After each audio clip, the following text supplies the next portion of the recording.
Príjemné dobré dopoludne všetkým. Ospravedlňujem sa za krátke zdržanie, keďže viete, že do Žiliny je to 2 hodiny aj z Bratislavy, ako sme videli, ale aj z Martina, aj z Čadce dnes. Takže v každom prípade ospravedlňujem sa za krátke zdržanie, ale v každom prípade dovolte, vážené kolegyne, vážení kolegovia, aby som vás privítal na dnešnej diskusii, ktorú pre vás zorganizovalo Informačné centrum Europe Direct Žilina, Univerzitná knižnica Žilinskej univerzity v Žiline a Žilinská univerzita v Žiline v spolupráci so zastúpením Európskej komisie na Slovensku s Jeseniovou lekárskou fakultou Univerzity Komenského v Martine. Vás týmto zároveň vítam a som veľmi rád, že ste prijali naše pozvanie. Naše pozvanie zároveň prijali významní hostia a ja teraz si dovolím ich privítať. Po mojej ľavej ruke pani profesorka, doktorka prírodných vied Erika Halašová z Jeseniovej lekárskej fakulty v Martine, Martinského centra pre biomedicínu, riaditeľka tohto centra. Vítajte, pani profesorka. Po mojej pravej ruke pani profesorka, doktorka medicíny Jana Plevková, filozofie doktor z Jeseniovej lekárskej fakulty v Martine, Univerzity Komenského, Martinské centrum pre biomedicínu, Ústav patologickej fyziológie a simulačné centrum výučby. Vítajte, pani profesorka. Ďakujem.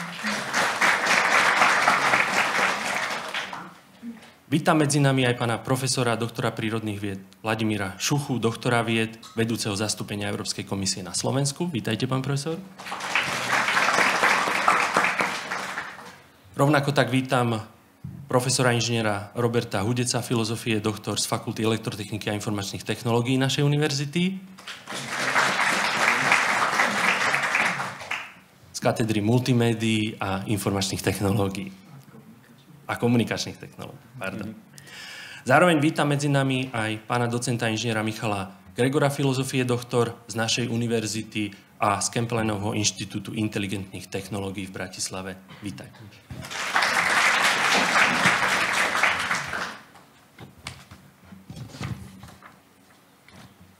Moje meno je Jozef Ristve, ja budem moderátorom tejto diskusie, takže ďakujem veľmi pekne a vítajte. A ja prejdem in media res a dovolím si na úvod takú krátku definíciu umelej inteligencie, aby sme sa dostali do témy a ja potom poprosím jednotlivých panelistov v poradí, ako som ich predstavil, im odovzdám slovo, keby sa mohli krátko predstaviť a zároveň keby mohli povedať ich vzťah k umelej inteligencii. Ako som našiel v slovníku, umelá inteligencia je schopnosť zariadenia prejaviť schopnosti podobné človeku, ako sú uvažovanie, učenie, plánovanie a tvorivosť. Systémy umelej inteligencie sú schopné pracovať autonómne a adaptovať do istej miery svoje správanie na základe analýzy predchádzajúcich krokov. Už dnes však umelá inteligencia je všade prítomná v našom každodennom živote a častokrát bez toho, aby sme si to uvedomovali, využívame túto technológiu. Budúce aplikácie prinesú ešte prevratnejšie zmeny. Myslíte, že mám pravdu? Takže nech sa páči, ak môžem poprosiť na úvod a predstavenie pani profesorku Halašov. Nech sa páči, pani profesorka. Dobré predpoludnie. Ešte raz ďakujem pekne za pozvanie do tejto diskusnej relácie. Volám sa Erika Halašová, som riaditeľkou biomedicínskeho centra lekárskej fakulty v Martine. Na tomto poste som už 5. rok. A čo sa týka mojej takej tej profesijného zamerania, tak od nástupu vlastne na lekárskú fakultu sa zameriavam na analýzu a hľadanie biomarkerov pre včasnú detekciu jadrového ochorenia, pre zistenie, ako reaguje pacient na danú liečbu, aké zmeny máme robiť v rámci liečby. A do tejto problematiky sa postupne dostávali tie analýzy ozaj hĺbkové a dneska pracujeme vlastne s big dátami, do sekvenátorov zistíme vlastne, akom stave sú naše gény, akom stave sú tie mediátorové molekuly, akom stave je proteomika, metabolomika, lebo to všetko na seba naväzuje a spolu pôsobí. A bola som svedkom vlastne toho vývoja poznatkov a tej implementácie vlastne už tých nových metód a bez umelej inteligencie dnes nie sme schopní vlastne analyzovať tie veľké dáta, ktoré máme k dispozícii a už absolútne nie hľadať nejaké súvislosti, nejaké asociácie medzi rôznymi úrovňami vlastne stavu toho organizmu. Čiže myslím, že do budúcnosti táto problematika bude čoraz viacej aktuálna a bez toho sa ani v medicíne nejako nezaobídeme. No musíme samozrejme dbať na to, že aby sa tá technika využívala pre prospech veci a nebola zneužívaná. Čiže tu budeme proste musieť spolupracovať ešte viacej s našimi kolegami technikmi, jednak na rozpracovaní tej metodológie alebo tej techniky, ale aj ochrany proti tej možnosti zneužitia, alebo ako ste sme svedkami toho, že aké sú rôzne tie možnosti napadnutia tých systémov, odblokovania tých systémov, čiže aby k tomu nedochádzalo, aby sme proste tú inteligenciu, ktorú potrebujeme na to, aby sme dokázali analyzovať tie naše údaje, aby sme ju mali bezpečnú. Ďakujem pekne. Ďakujem veľmi pekne za úvodné predstavenie a prvý názor.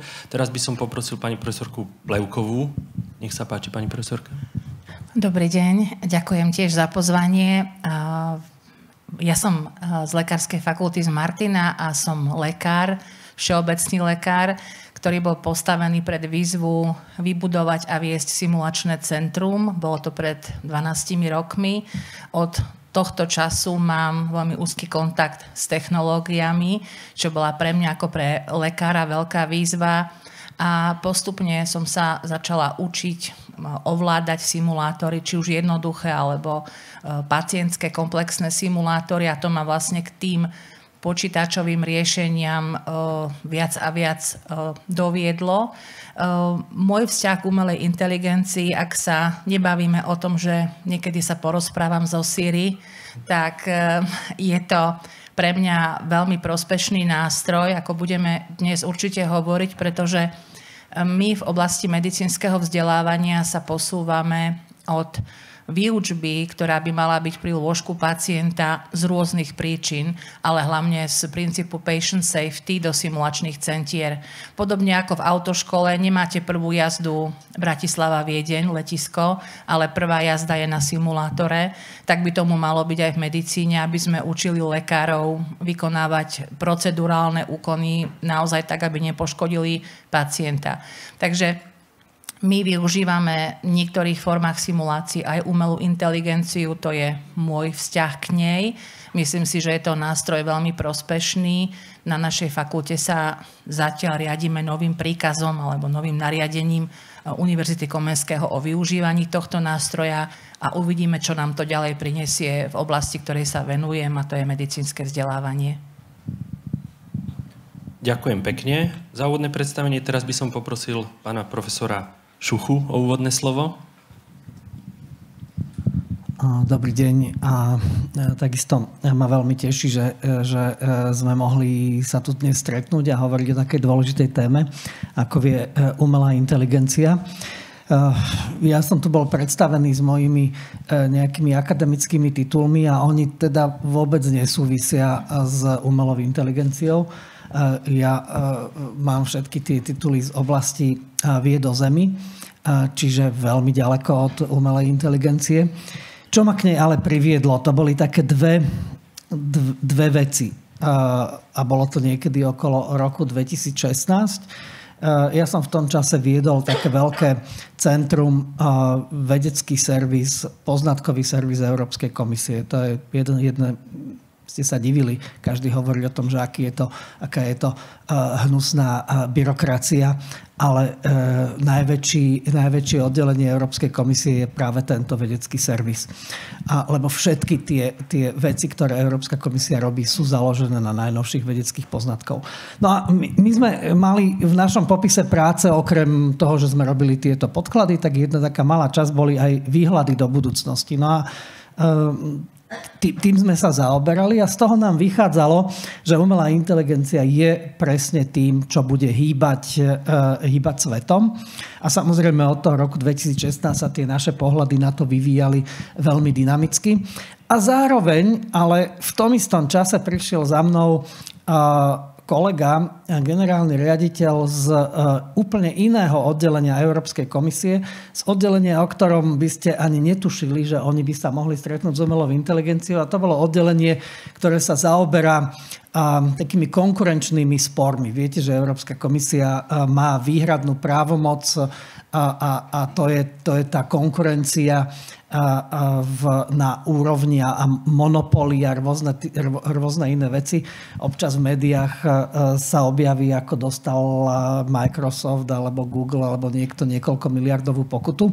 No a to je vlastne toto oddelenie Európskej komisie. On prišiel za mnou a hovorí, že počúvaj, že my máme problém, že tie podania, ktoré nám chodia, alebo odpovede na naše otázky z tých veľkých firiem, my si myslíme, že to robí umelá inteligencia, že tie právne texty nie sú napísané ľuďmi, sú to tisícky strán a my si s tým nevieme dať rady.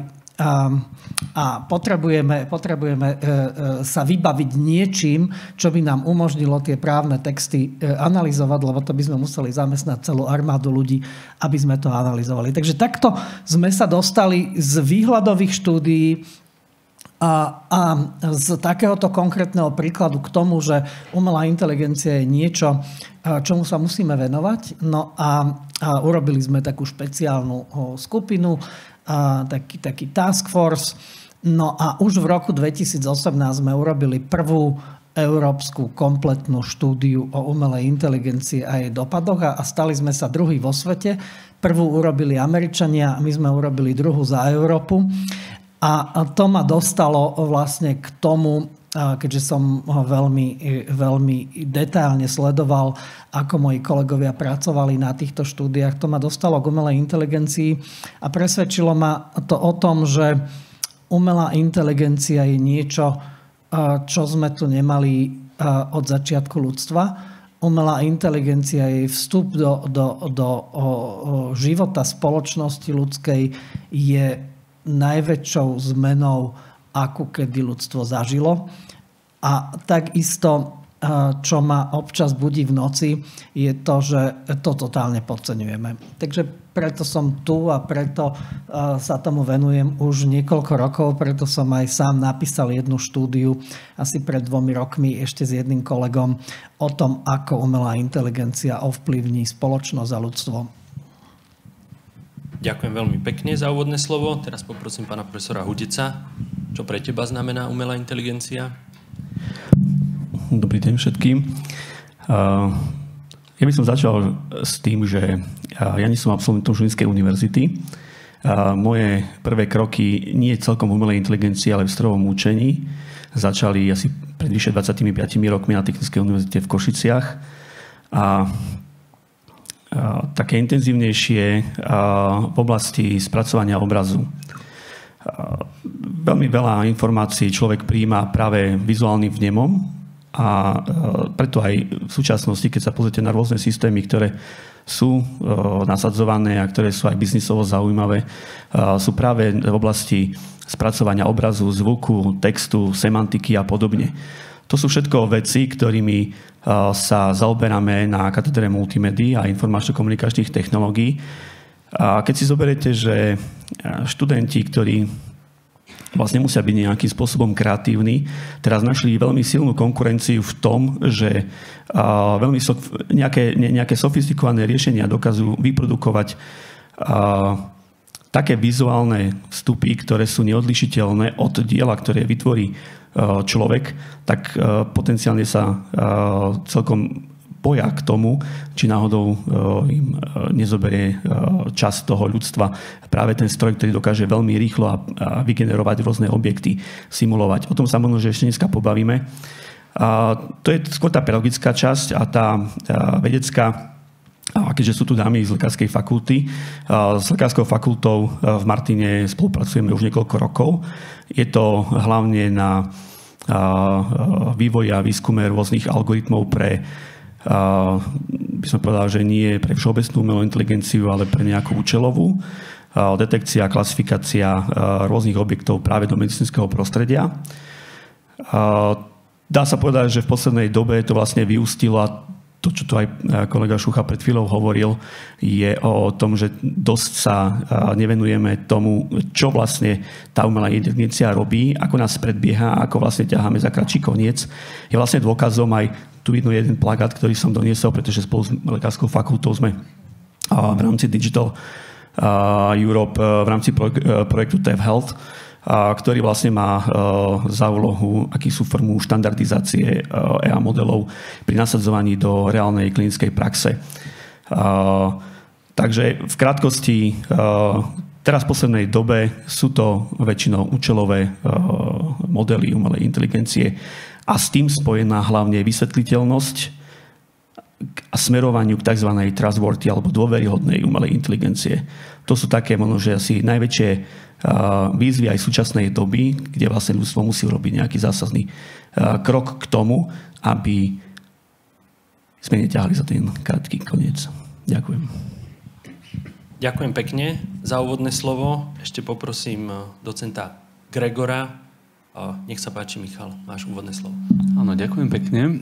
Tak ja som tu dnes za čiastočne teda univerzitu, ale hlavne ma pozvali teda za Campbellanov inštitút. Takže poviem, že čomu sa venujem tam. Tam som práve súčasťou týmu, ktorý sa venuje spracovaniu prírodzeného jazyka. Takže asi všetci vnímame za poslednú dobu, že sa objavujú rôzne AI jazykové modely, chatboty a tak ďalej. Tak asi nemusím vysvetľovať, v čom je toto nejakým spôsobom aktuálna téma. Ale možno by som ešte zdôraznil, že nejde len o jazyk, že tieto modely bývajú prepojené aj s obrazom, čiže môžeme sa baviť o rôznych naozaj širokých aplikáciách, môžu byť prepojené samozrejme aj s inými modalitami, zvukom alebo tak, ale obraz je momentálne veľmi časté prepojenie. Je to ohromne užitočné vo viacerých smeroch. Jeden súvisí s takou aj tou generatívnou umelou inteligenciou, že sú to spôsoby, ako trénovať modely bez toho, aby sme potrebovali mať veľmi veľa ručne anotovaných dát. A druhá veľmi užitočná vec je práve pri tých kombináciách jazykových modelov niečo iné, je, že vieme v prírodzenom jazyku povedzme špecifikovať úlohu. Že nemusíme akoby na každú úlohu trénovať osobitný úzky model, ale máme niečo také veľmi všeobecné, čomu vieme inštrukciami alebo niekoľkými príkladmi ukázať, že akú úlohu chceme realizovať a toto by vlastne nás veľmi posunúť na mnohých úlohách, kde tých dát máme málo, čo sú skoro všetky úlohy v skutočnosti, že skoro na žiadne úlohy nemáme veľa dát, že to je naozaj akože výnimka. No, takže to je táto vec. A keby som sa mal ešte vrátiť trochu k tomu, čo bolo povedané o takých tých víziách, že ako umelá inteligencia bude s nami interagovať v budúcnosti. Ja mám jeden obľúbený citát, ktorý niekoľko rokov dozadu zdieľala istá pani na, myslím, že to bol nejaký facebookový komentár alebo tak, a tam teda analyzovali v tom statuse, že ako nás ide ovládnuť umelá inteligencia. Ona na to povedala krásnu vec, že viete, že môj autokorekt v telefóne mi predvčerom opravil, že budem tam o chvíľu na chlpaté manga, že ja sa neobávam umelej inteligencie. A ja stále vnímam tiež to riziko vlastne skôr v polohe, že tie systémy buď nefungujú dostatočne dobre a ohrozujú nás týmto spôsobom, alebo môžu byť samozrejme zneužité ľuďmi a o tom sa určite budeme baviť o tých rizikách viacej dnes v súvislosti s generatívnymi rôznymi modelmi. Takže toľko odo mňa na úvod. Ďakujem veľmi pekne všetkým diskutujúcim za predstavenie. A ja ešte raz vítam všetkých na dnešnej diskusii. Rád by som povedal, že dnešná diskusia je nahrávaná, takže bude z nej vyhotovený záznam, ktorý potom bude aj k dispozícii. To je hlavne kvôli informovanému súhlasu. Ale ja chcem veľmi pekne poďakovať za tie informácie, ktoré tu odzneli. My cez všetky tieto témy sa budeme snažiť prejsť, ale keďže ten čas je limitovaný a máme ho maximálne do 12.00, tak ja sa budem snažiť naozaj tú diskusiu viesť tak, aby sme to, čo si stanovíme do tej 12.00 zvládli. A čo vás chcem zároveň požiadať, a čo som veľmi rád, že ste prijali naše pozvanie a prišli medzi nás. Ak aj vy budete mať nejaké otázky do diskusie, máme tu prenosné mikrofóny, takže potom, keď zdvihnete ruku a ja uzavrem nejaký cyklus tej diskusie, ktorá bude, tak veľmi rád vám dám potom priestor a môžete vstúpiť, ak to nebude zodpovedané v tej diskusii nami. My sme stanovili niekoľko okruhov, ktorým by sme sa veľmi radi venovali. V tom prvom kole boli pridané ďalšie témy, ktoré určite sú veľmi zaujímavé. Takže poďme sa na to vrhnúť. V každom prípade ten prvý okruh je aktuálny stav zavádzania produktov umelej inteligencie. Niečo sme si už povedali, ale predsa len, aké sú vzťahy nás ľudí a umelej inteligencie. Ty si už, Michal, niečo povedal smerom k tomu, či sa poznáme, či sme priatelia, ako to môže dopadnúť s tým autokorektom, ale skúsme začať tú tému tým, čo sme ešte nedopovedali v tom prvom kole, teda aký je ten vzťah váš k tej umelej inteligencii a možno nás ako spoločnosti, či už slovenskej, alebo potom aj s tým medzinárodným presahom. Ja už teraz nepôjdem v nejakom kole, ak niekto má záujem začať a rád by som vždy to kolo rečníkmi uzavrel. Takže nech sa páči. Asi technici by mali poznámať ako... Áno, ja som úmyselne dám vám slovo prvé v tom prvom kole, pretože chcem prepojiť aj teda tú medicínu, ktorá podľa mňa v tomto v súčasnosti vykazuje veľmi zaujímavé výsledky, aj veľmi zaujímavú diskusiu, ale ono to tu už bolo povedané. Myslím, že pani profesorka Plevková tu povedala, že bez technikov v podstate nemáme šancu tú tému zvládnuť. Takže ak môžete, pani profesorka, nech sa páči a ja potom už dám slovo. Tak ja sa začnem toto kolo. Začala som s tým, že proste v mojom živote sa objavila inteligencia asi pred takými 3 rokmi, čo ja to vnímam tak ozaj už viac osobne a začalo to skôr ani nie tak, čo sa týka vedy a výskumu, ale publikácie výsledkov, výstupov vedy a výskumu. A ako teda povedal aj pán profesor Šucha, mám niekedy také proste podozrenie, že aj napríklad tie texty, ktoré prichádzajú z únie, tie návrhy proste, alebo také tie texty ohľadne možnosti riešenia víziev, že to nerobí človek. Lebo to sú stovky strán textu, ktoré čítame. Oni sú veľmi pekné, také, že čtivé by povedali Češi, ale dopátrame sa k tomu meritu veci na 121. strane a sú tam taký nejaký odstavček, ktorý sa týka toho, čo vlastne ozaj my chceme riešiť. Čiže toto bol taký prvý podnet, že toto podozrenie, že to nerobí človek, ale že to už robí proste niečo také nejaké vyššie. No potom sme začali pracovať zasa s novými technológiami, sekvenátormi, proste potrebovali sme analýzy, ktoré je potrebné proste zvládať a vyhodnocovať to na inej úrovni, nielen na tej našej, čo sme mali skúsenosti síce s riešením aj projektov v minulosti a používali sme rôzne štatistické testy, bioinformatické metódy, ale to nie je už v ľudských silách analyzovať tie dáta z rôznych prístrojov ozaj vo veľkom množstve, čiže už bolo treba začať spolupracovať s tými technikmi na úrovni vývoja takých algoritmov, ktoré sú schopné takéto niečo proste začleniť do nášho výskumu a dávať nám nejaké relevantné výstupy. A tu je zasa ďalšia otázka, že simulácie. Povedala pani profesorka Plevková, že áno, začíname sa učiť proste šofrovať auto na simulátoroch, takisto vo výučbe používame simulátory, ale aj vo vede výskume mnohé tie naše výstupy sa používajú na simulácie už nejakých proste očakávaných skutočností, že my zmeriame, ako nám funguje nejaká bunka v istom prostredí, čo urobí, keď pridáme jednu vec, čo urobí, keď pridáme druhú vec, keď zmeníme proste rôzne tie vonkajšie stimuly a robíme potom predikcie. A teraz sa nám stáva, že proste zistujeme, že sú nejaké výstupy niečoho, nejakých pokusov a tie pokusy sú realizované iba online, ako simulačné niečo. Že tam už nepotrebujeme tú živú bunku alebo ten živý organizmus a proste predpovedáme, že ako to bude vlastne v budúcnosti alebo ako to bude v skutočnom živote fungovať. Ale biologické systémy sú teda dosť nepredvídateľné, že aj keď robíme nejaké simulácie, my zistíme, že keď robíme jeden pokus, tak máme taký výsledok, robíme iný pokus, aj keď zachováme všetky tie vonkajšie stimuly rovnaké, aj tak ten výstup je trošičku inakší. A teraz, čo sa týka teda nášho výskumu, je zistiť a predikovať, ako bude istý človek reagovať na liečbu. Hovorí sa o tom, že sa vlastne personalizuje sa liečba a individualizujeme vlastne prístup k tomu pacientovi.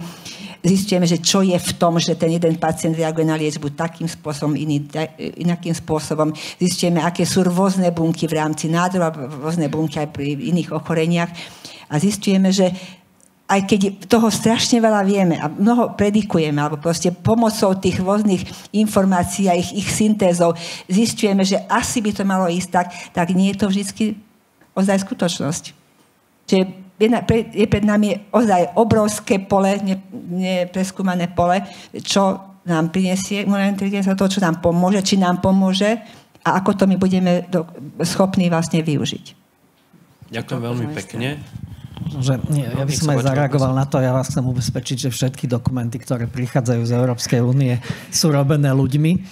To, čo ja som hovoril, tak to bolo skôr, že odpovede na otázky Európskej komisie, ktoré prichádzajú z firiem, boli robené umelou inteligenciou. Čiže na to, že naozaj v tými právnymi textami je niekedy komplikované sa prehrísť, tak na to sú iné. No však tie texty Európskej únie sú právne texty, ktoré sa k vám dostávajú, tak preto sú také komplikované, lebo oni musia vychádzať z tých právnych noriem, ktoré tam sú.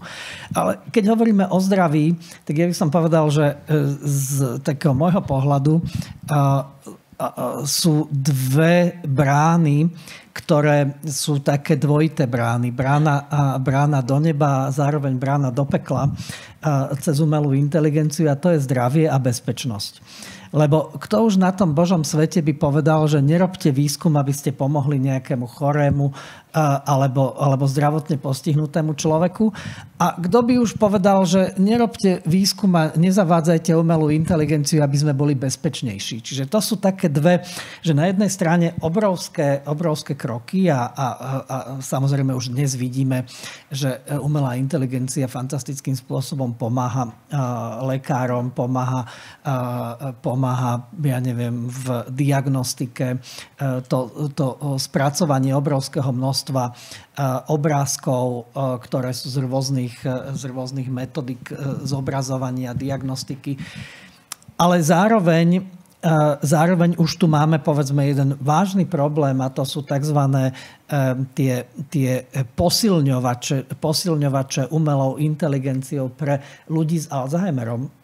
Napríklad, že máme tu možnosť ale nemáme absolútne žiadnu reguláciu. Keď budete niekomu dávať nejaký implantát, tak na to máme 3 tony rôznych regulácií na európskej, národnej úrovni, čo to musí spĺňať, ako to musí spĺňať. Ale tu máme, povedzme, tie posilňovače umelej inteligencie pre ľudí, ktorí sú postihnutí Alzheimerom, a na to nemáme absolútne žiadne usmernenie. Čiže, a to je napríklad cesta. Takisto máme rôzne kognitívne posilňovače, ktoré sú chemické. Čiže máme nejaké tabletky, aby sme si vedeli sa sústrediť. Na to máme takisto obrovské množstvo usmernení. Je to na lekársky predpis, nedá sa k tomu dostať. Ale tieto ostatné nemáme. Čiže my sme ako keby dosť pozadu v tom, ako vyhodnocujeme rizika umelej inteligencie. To isté je v tej oblasti bezpečnosti, že samozrejme tá bezpečnosť je taká, že všetci sa bojíme, všetci chceme sa cítiť bezpečnejšie, ale si zároveň neuvedomujeme, že kde sme. A kam nás to môže prispieť. Je len dva také symptómy.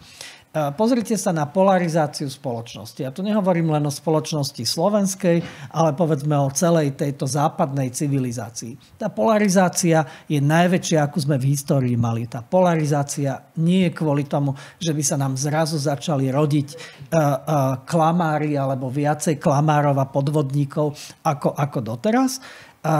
Ten dôvod je ten, že tí klamári a podvodníci majú obrovskú amplifikáciu cez umelú inteligenciu. K tomu sa môžeme dostať, že prečo to tak je.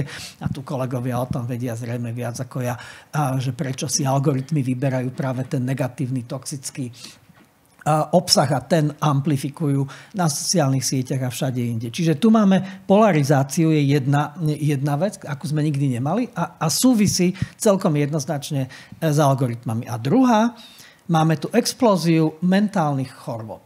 A explóziu mentálnych chorôb predovšetkým mladých ľudí.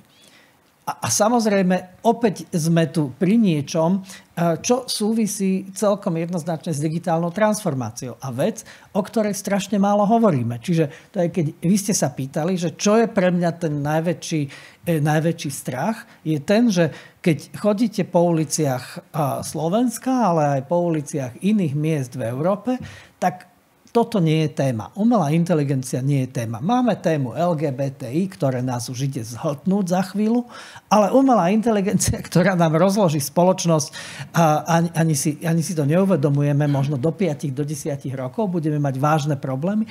To vôbec nie je téma, nikto o tom nerozpráva. Hovoríme o všelijakých zástupných veciach, ale nehovoríme o podstatných veciach.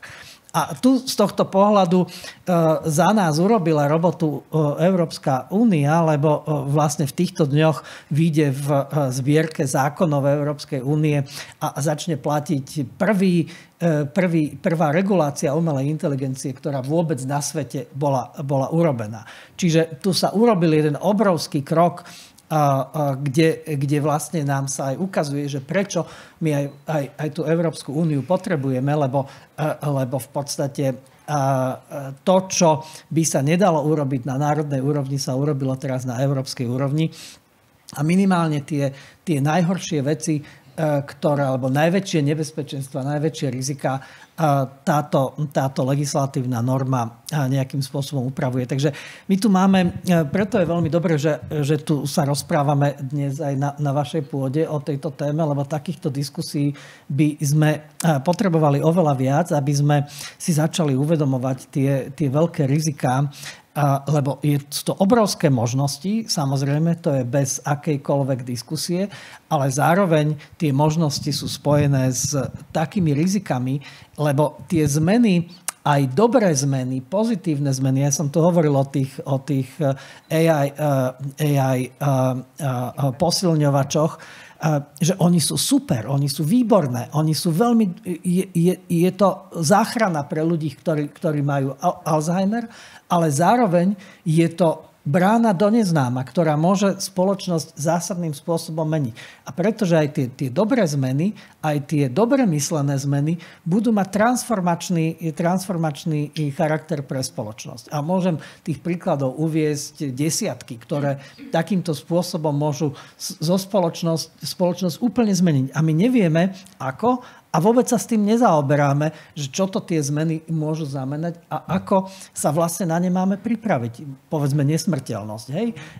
Nesmrteľnosť, nemyslím fyzická, ale obsahová, že si vieme už dnes stiahnuť, alebo sme veľmi blízko toho, aby sme si úplne stiahli myšlienky daného človeka, tie jeho pamäťové stopy a vy, čiže to je obrovská zmena. Nikdy sme to nemali. Keď vám blízky zomrie, no tak máte to obdobie smútku, nešťastia, postupne sa s tým vyrovnáte a život ide ďalej. Ale čo to bude znamenať, keď ja si budem každý deň púšťať z mobilu hlas toho môjho blízkeho človeka a bude úplne taký istý, ako keby bol pri mne. Môžem sa s ním rozprávať.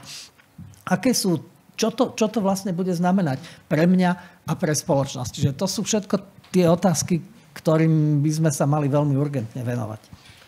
Ďakujem veľmi pekne, pán profesor. Vy ste momentálne zabrali celú druhú tému, ktorú som mal a otvorili ste toľko otázok, ktoré tu vzniknú, ale ja chcem veľmi pekne poďakovať za tento vstup a zároveň chcem povedať, že Žilinská univerzita v Žiline určite zástupné témy nerieši a rieši aktuálne témy a preto sme dnes aj tu a ja som veľmi rád, že ste prijali naše pozvanie, takže toto je určite dôležité a ja som mal samostatnú tému tých rizík aj toho, čo spoločnosť čaká alebo nečaká, uvidíme. Ale určite ste to otvorili veľmi zaujímavo. Ja by som sa ale rád predsa len vrátil ešte k tomu súčasnému stavu, tak ako bol ten prvý okruh definovaný a potom sa vrhneme na tie rizika, na to budeme mať samostatné. Pani profesorka Vlková, nech sa páči. Ja by som chcela zareagovať, ďakujem pekne za slovo, pred ctené publikum, aby ste mali prehľad o tom, že ako aktuálne sa využíva umelá inteligencia napríklad v medicínskej diagnostike.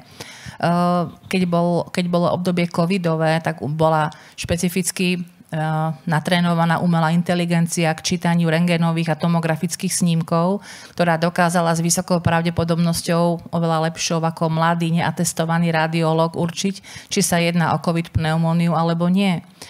Sú umelé inteligencie, ktoré dokážu na základe zbierania a analýzy dát pacientiek rôznej etnicity, váhy, výšky, genetiky s rakovinou prsníka, ktoré vyberú tú najlepšiu liečbu pre danú konkrétnu pacientku, ako hovorí pani profesorka o personalizovanom prístupe. My máme v Martine umelú inteligenciu, ktorá pomáha rozhodovať v procese odstraňovania zrazeniny pri cievnych mozgových príhodách, ale tu by som zdôraznila, že v Lani sme na ITAPE riešili otázku, kto je zodpovedný za výsledok takéhoto medicínskeho postupu, pretože umelá inteligencia navrhuje postup, ale legálne je zodpovedný lekár, ktorý tú liečbu alebo tú procedúru vykonáva. Takže je aj táto otázka potom v pléne, kto za tie medicínske výkony bude zodpovedať. V oblasti umelej inteligencie v medicíne je to nielen samotná diagnostika a liečba, ale aj farmaceutický priemysel veľmi pokročil tým, že umelá inteligencia pomáha pri vývoji liečiv napríklad. A čo sa týka konkrétne mojej tej oblasti medicínskeho vzdelávania, dokáže vám výborne poskládať kurikulum, dokáže vám prideľovať študentov na rozvrh. To sú také tie, z môjho pohľadu, jednoduché možno algoritmy, ale dokáže aj veľmi vierohodne simulovať v virtuálnom prostredí nejaké konkrétne pacientské situácie, ktoré vy ako lekár máte riešiť.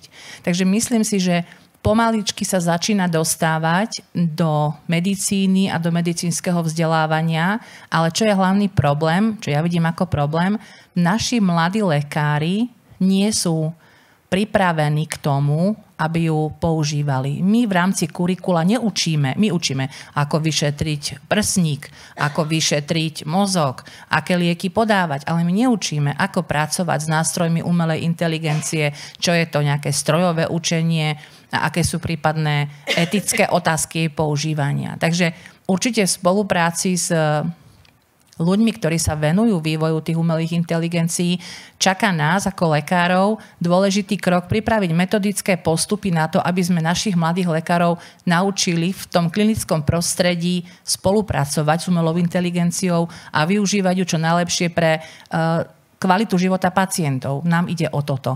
A samozrejme chápeme, že sú ľudia, ktorí sa venujú bezpečnosti, možnosti zneužitia veľmi populárnej témy plagiátov diplomových prác.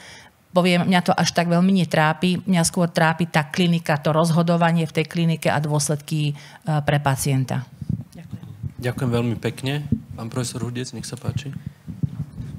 Ja keby som mohol, hneď ako ste rozprávali, by som chcel reagovať, ale ste rozprávali, nezapamätal som si všetko, čo ste rozprávali, ale možno ako technik by som sa skôr pozrel na to, ako je to aj po tej technickej stránke. Profesionálne som v oblasti aj multimédií, už to som už hovoril. S tým vlastne veľmi súvisí produkcia deepfake.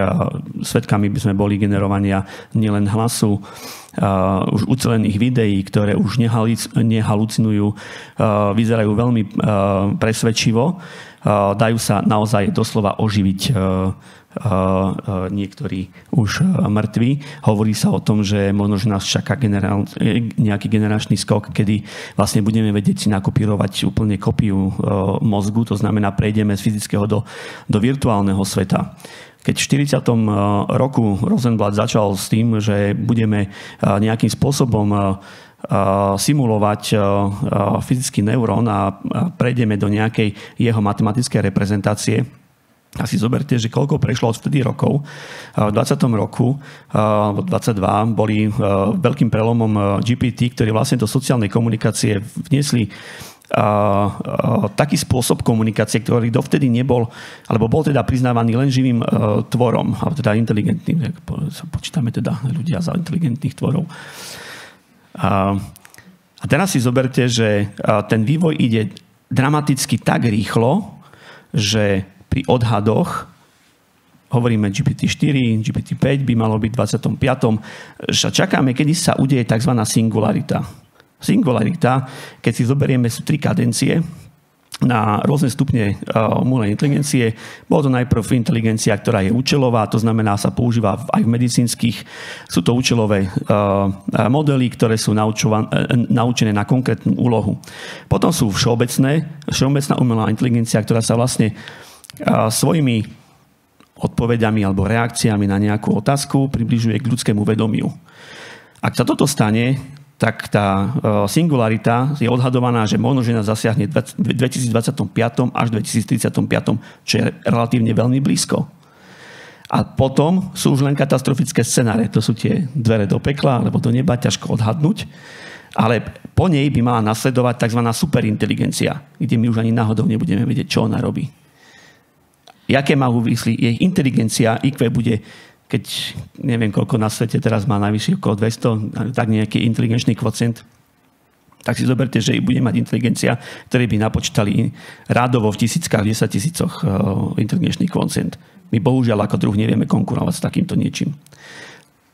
Môže to byť katastrofické, ale môže to byť aj veľmi prínosné. Pretože čo sa môže udiať? Vždy, keď riešime nejaký problém, tak je len otázkou, či to riešenie je zložité. Vždy si hovoríme, toto je veľmi zložité, toto neviem vyriešiť v súčasnom stave techniky. Ale možno, že o 10 rokov príde niekto s nejakým riešením a povie, pozrite sa, aké toto je triviálne riešenie. To znamená, my len v danom čase nemáme schopnosti na vyriešenie problému. Čo sa ale stane, keď bude niekto super inteligentný a si povie, že všetky naše banálne problémy s environmentálnymi problémami, s oteplovaním, ja neviem čo, s chorobami a ja neviem čo všetkým, si povie, to takéto triviálne veci si tu riešili koľko? 3 milénia. Takže toto je celkom problém. Keď som už hovoril o tej účelovej alebo o tej všeobecnej, je silne spojené s hardwareovými požiadavkami. Keď nastúpili v 90. rokoch počítače, sme si povedali, že aké to je výkonné počítače a podobne. Potom sa prešlo z CPU na GPU, vysoký paralelizmus vo výpočtoch, nemenovaná spoločnosť, neviem, či do záznamu sa môže robiť reklama, takže jedna americká spoločnosť je veľmi, veľmi dominantná na trhu. Pred pár dňami vyšla s čipom, nechcem promovať žiadny čip. Ale však promuj a my to vystrihneme. Je to Blackwell, ktorý má v sebe 200 miliard tranzistorov. Mozog má 80-90 miliard neurónov, nie všetky sú kognitívne, sú motorické a čo je všetko, čo ešte zabezpečujú. Takže si zoberte, že my máme hardware, fyzický hardware, ktorý už dávno prekračuje ľudský mozog. Ďalším dôvodom, čo vplýva na vôbec, alebo zasahuje civilizáciu, je, kde sú vlastne uložené tiež samotné modely. Nemáte ich na svojich zariadeniach. Sú v cloude. Cloud je opravný úložisko dát, znalosť. Sú tam aj perfektné, výborné veci, ale je tam kopec aj tej toxicity, o ktorej hovoril profesor Žucha. A tie modely, ktoré sa trénujú, tá všeobecná, sa nedá vyčistiť úplne od všetkých tých negatívnych vplyvov, ktoré tam sa nachádzajú v tých dátach. Lebo boli na otvorených zdrojoch trénované. Takže pokiaľ by ľudstvo bolo vysoko empatické, tak by sme nemali problém s halucinovaním a s nejakými fake news a podobne, pretože by sme mali postavenú ako naše ľudstvo do pozície, že sme krásne bytosti. A to, čo robí nebezpečnou, je aj kvalita dát. O to som už hovoril. Keď niekto ide robiť nejaký model pre nejaké vyšetrenie, napríklad pre rakovinu plúc, vy ste hovorili napríklad COVID plúca, tak niekto tým prešiel a si povedal, že ten naozaj reálny človek si ich zanotoval, že naozaj toto sú nejaké dáta, dali im nejaké vzory, alebo že nejaký nález bol podobne. Tak ich vie. Ale pokiaľ sa natrenuje nejaký LM model, ktorý vychádza z tých dát, o ktorých nie sú až tak čisté, tak môžeme očakávať, že tam bude veľa toho nepekného obsahu. Nechcem hovoriť dlhšie. Michal, môžeš pokračovať? Ja rovno nadviežem teda na ten nepekný obsah. Totiž mne sa zdá, že keď trénujeme jazykové modely, akože to je taký môj názor, že že my by sme sa podľa mňa nemali snažiť akože odtiaľ vyfiltrovať všetky negatívne veci z tých dát. Ja dokonca si myslím, že by sme mali na nich trénovať. Preto, lebo že keby sme spravili dostatočne dobrý model na to, aby sme mu vedeli vysvetliť, že ktoré sú tie zlé veci, ktoré nemá robiť, že ktorý by určitým spôsobom zachytil tie hodnoty, že to je ďaleko lepšie, ako mať model, ktorý nevie ani rozoznať, ani žiadnym spôsobom akože porozumieť ten negatívny obsah, že je negatívny. Lebo my tým môžeme čiastočne docieliť, že keby tam sme ho úplne vyfiltrovali, že ten model ho nikdy nebude generovať, ale akože stále máme aplikácie, že kde chceme taký obsah, povedzme, filtrovať a ten model, keď mu nebude nikdy počas toho tréningu vystavený, tak to nebudeme vedieť robiť.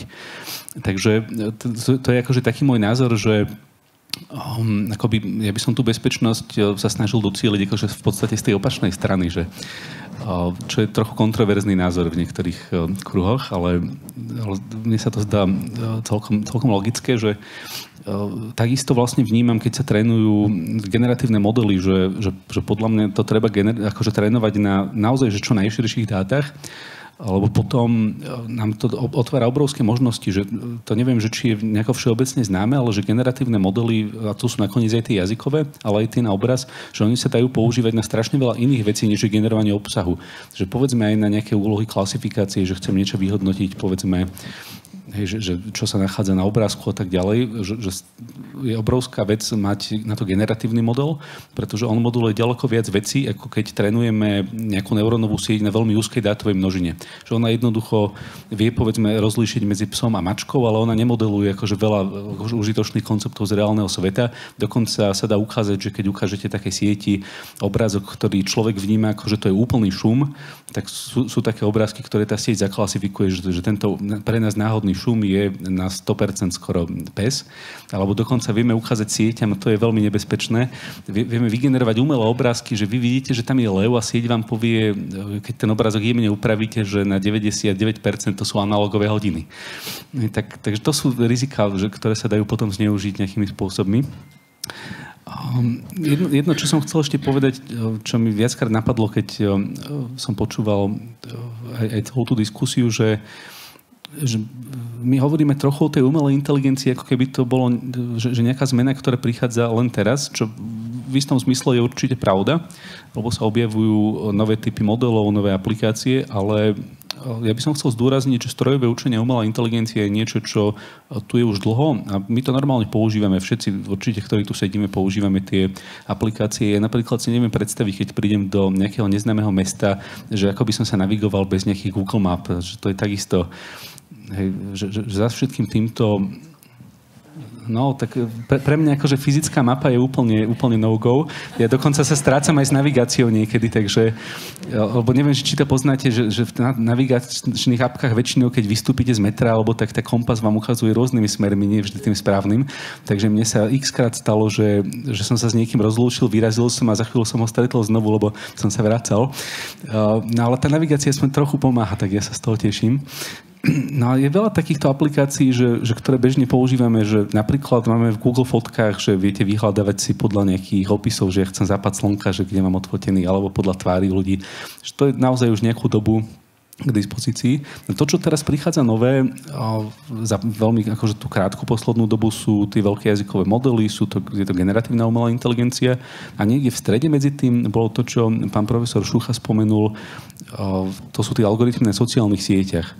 To myslím, že keby sme sa vrátili možno tak 2015, 16, 17 začali aplikovať vlastne učenie z domenov v tejto oblasti.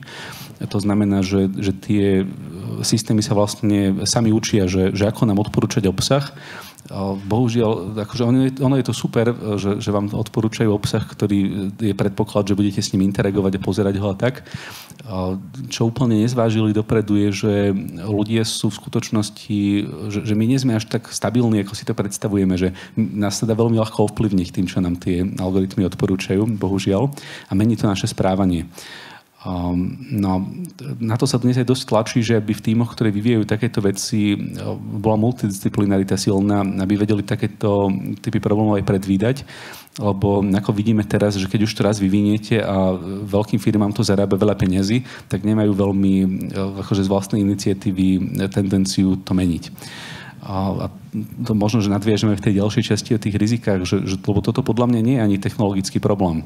Že my vieme, ako vyriešiť tie echo chambers a radikalizáciu cez sociálne siete, ale nie je ochota to urobiť, pretože to zarába peniaze. Že to je naozaj otázka, že ako dotlačiť tie firmy nejakými reguláciami, aby to začali meniť. Ďakujem veľmi pekne. Týmto sme v podstate otvorili ten druhý veľký okruh, a to sú rizika umelej inteligencie. Ja v tej prvej časti som sa chcel venovať hlavne tomu state of the art, ale ako vidím z vašich príspevkov, v podstate ten state of the art je aj o tých rizikách a najmä o tých rizikách v súčasnosti, o ktorých je potrebné diskutovať. Takže poďme sa venovať v tejto druhej časti práve rizikám umelej inteligencie. Pán profesor Šucha už hovoril o regulácii, ktorá je pripravená na úrovni Európskej únie a každú chvíľu vyjde v zbierke, čiže budeme vidieť predstavu Európskej únie o regulovaní umelej inteligencie. Vy už ste niečo naznačili, ja sa plne stotožním s tým, že je potrebné sa pripraviť na to, ako ďalej pripravovať mladých ľudí, a keďže sme na akademickej pôde, ako pripravovať našich študentov na využívanie nástrojov umelej inteligencie. Bolo to tu viackrát spomenuté, ale ja keď som sa pripravil na dnešnú diskusiu a snažil som sa poctivo, tak to, čo najčastejšie rezonovalo, je riziko, či sa mám obávať, že ma nahradí umelá inteligencia v mojej práci. Teraz nemyslím seba, ale myslím, v tej spoločnosti rezonuje práve táto otázka. Takže ak by ste sa mohli aj tohto dotknúť, nech sa páči.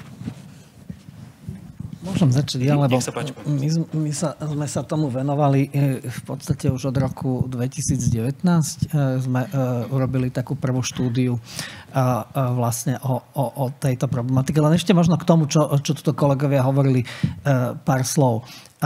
Že áno, ten váš systém, ale potom ste si vlastne to dovysvetlili, že nechať ho a naučiť ho, že čo je správne, čo je nesprávne. No len my už sme po uši v tom bahne a teraz máme obrovský problém presne s tou ekonomikou pozornosti, ktorá zarába obrovské peniaze sociálnym sieťam, lebo algoritmy sami prišli na to, že ten toxický negatívny obsah pri ňom ľudia zostanú dlhšie, lebo tak je náš antropologický mozog nastavený, že dávame väčší pozor na negatívne veci ako na pozitívne veci. Na tom koniec koncov z toho profitujú médiá celé roky.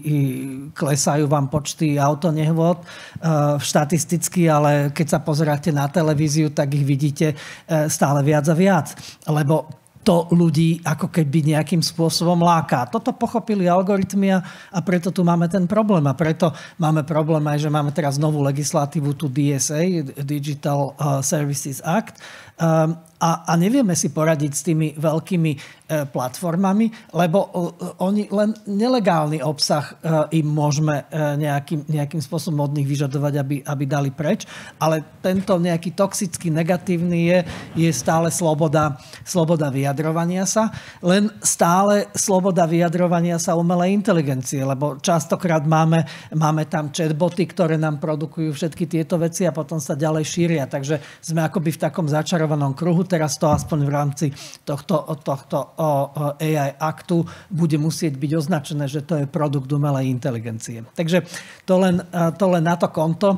A aj možno to, že vlastne tie dáta, ktoré sú také zanešvárené, tie ľudské dáta, tak ja som mal možnosť robiť asi rok v UNESCO na odporúčaniach UNESCO pre etiku umelej inteligencie. Rozprával som sa s ľuďmi z Latinskej Ameriky, z Afriky, a oni toto považujú za neokolonizáciu. Oni považujú umelú inteligenciu za obrovské riziko pre nich, lebo keď sa pozriete, tak všetkých farebných ľudí, dokonca aj ženy, ale hlavne farebných ľudí absolútne diskriminuje umelá inteligencia.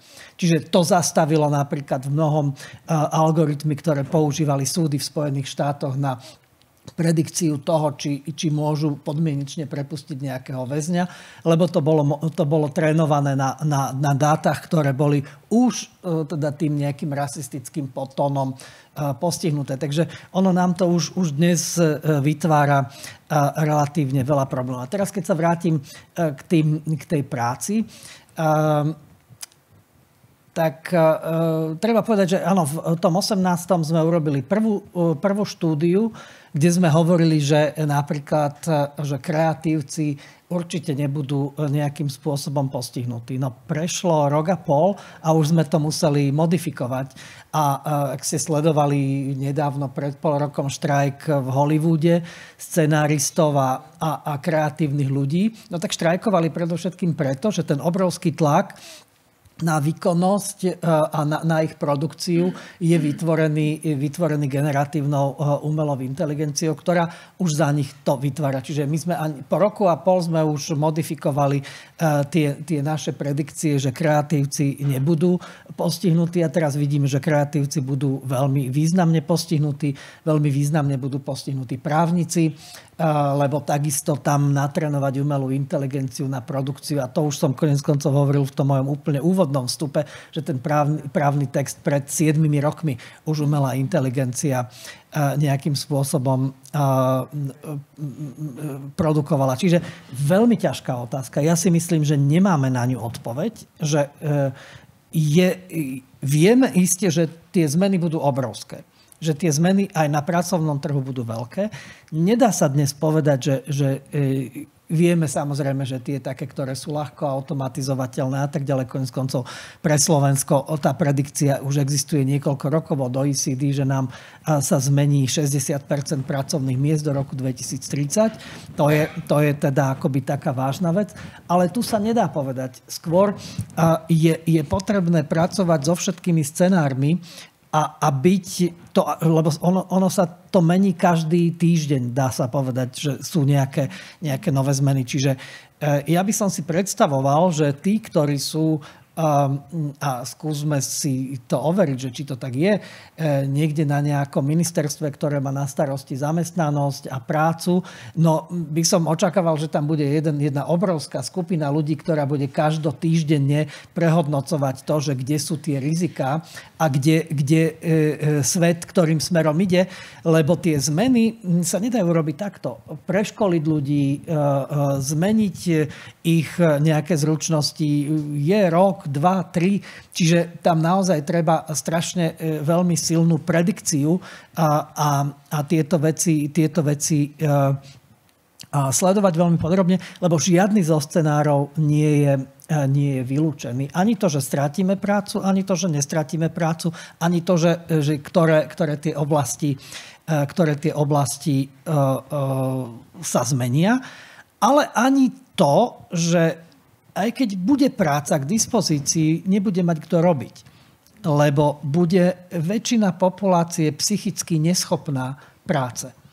To je tiež jeden zo scenárov, o ktorom veľmi málo počúvam a pritom, keď sa nám zdvojnásobil za 10 rokov počet psychicky chorých ľudí alebo ľudí s psychickými problémami, tak sa obávam, že toto je takisto jeden z možných scenárov, že tu budeme mať armádu ľudí, ktorí nebudú schopní pracovať, hoci tá práca bude k dispozícii. A to je vec, ktorú už by sme mali začať riešiť dnes. Ďakujem pekne. Nech sa páči pani profesorka Halašová. Tak možno zareagujem pána profesora, lebo usmievame sa pri jeho slovách, aj keď je to tá veľmi taká závažná téma, skôr smutná. Zažili sme teda obdobie covidu, keď sme boli nútení vlastne prejsť do toho virtuálneho sveta, učiť študentov online. Urobili sme preto všetko, čo bolo v našich silách, nahrali sme prednášky, učili sme aj zaživa, aj mali k dispozícii tie prednášky, nahrali sme praktika tak, ako proste by to nebolo možné ani zažívať, lebo sme tam každý krok, či sa týkal prípravy niečoho, alebo vyšetrovania popísať, že kvôli čomu sa to robí. A došiel tak koniec semestra, teraz hovorím osobnú skúsenosť, došiel koniec semestra, napísali študenti zápočtové testy. Došla veľa kritiky na nás, že ako sme to zle my zmanéžovali, že proste neboli sme schopní tých študentov učiť týmto spôsobom. A keď sme si ich zvolali, mala opäť iba online, ale boli tam proste asi 120 študentov, bolo prihlásených, boli sme tam aj s kolegyňami. Som sa pýtala, že kde bola tá chyba, že čo sme všetko urobili preto, aby sme zabezpečili tú kvalitu výučby, všetko vysvetlili do detailov, proste mali možnosť hlásiť sa, pýtať sa, boli sme tam pripravené odpovedať na ich otázky. Najprv bolo veľké ticho a potom jedna študentka povedala, že keď my sme nenašli silu proste zapnúť si tú celú prednášku a vypočiť si ju. A to je to, čo hovoríte, pán profesor, že proste ja sama som sa chcela dovzdelať na začiatku, že ako mám robiť tie prednášky, aby boli zaujímavé. Ani pri jednej prednáške významných teda vedcov som sa nedostala ako za tých 5 minút proste. Lebo to bolo proste pre mňa nezaujímavé, proste nezáživné. Treba tam ten kontakt. Čiže musíme na to dbať, aby proste ten kontakt medzi ľuďmi bol zachovaný a neposielali si SMS-ky navzájom, keď sme v jednej miestnosti, čo sa teraz stáva. To som tiež už akože ozaj svedkynia toho. Zachovať to ľudské v nás. Už čo urobí inteligencia, ja neviem. Do akých intenzít to proste zájde, neviem. Ale my ľudia musíme držať pohromade a musíme tie sociálne väzby stále utužovať, aby proste tá ľudskosť z nás nevymizla. Ja som počúvala asi pred rokom jednu reláciu do Kríža sa tá relácia nazývala. Boli tam pozvaní hostia, spisovateľia science fiction. Kde sa debatovalo o tom, že kde je vlastne to v umení, kde sme dopredu od tých 50 rokov, 100 rokov. A čo ma absolútne proste znepokojilo, nielen kvôli tomu, ale kvôli viac veciam nespávam, čo pán profesor tiež spomenul, nevidel nikto z tých pozvaných, ale ani čo pozerali iných autorov, taký ten, ja neviem, ten krásny život, zaliatý slnkom, ale vždy došlo v tých románoch alebo v novelách k nejakej katastrofe, ktorá to všetko proste zrušila a išlo ľudstvo odznova. Neviem, že či je toto nejaká relevantná proste vízia, ale o tomto hovorí momentálne literatúra science fiction. Ja viem popísať, čo som čítala ja ako dieťa, Jules Verna, potom tam boli rôzni tí vizionári, ktorí vykreslovali proste súčasné udalosti. Čo som o tom čítala ja, alebo videla v televízii pred 50 rokmi, teraz to vidím v živote. Star Trek asi poznáte, Hviezdnu bránu a tie proste programy, ktoré išli na amerických kanáloch už dávno, tak ich zažívame. Ak by mala byť naplnením tých dnešných vízií, tých proste science fiction autorov, to, čo píšu, tak to by som sa nerada dožila. Čiže musíme urobiť všetko preto, aby k tomu nedošlo, aby proste sme ostali ako ľudstvo zachované. Neviem, či to bude možné. Neviem predikovať.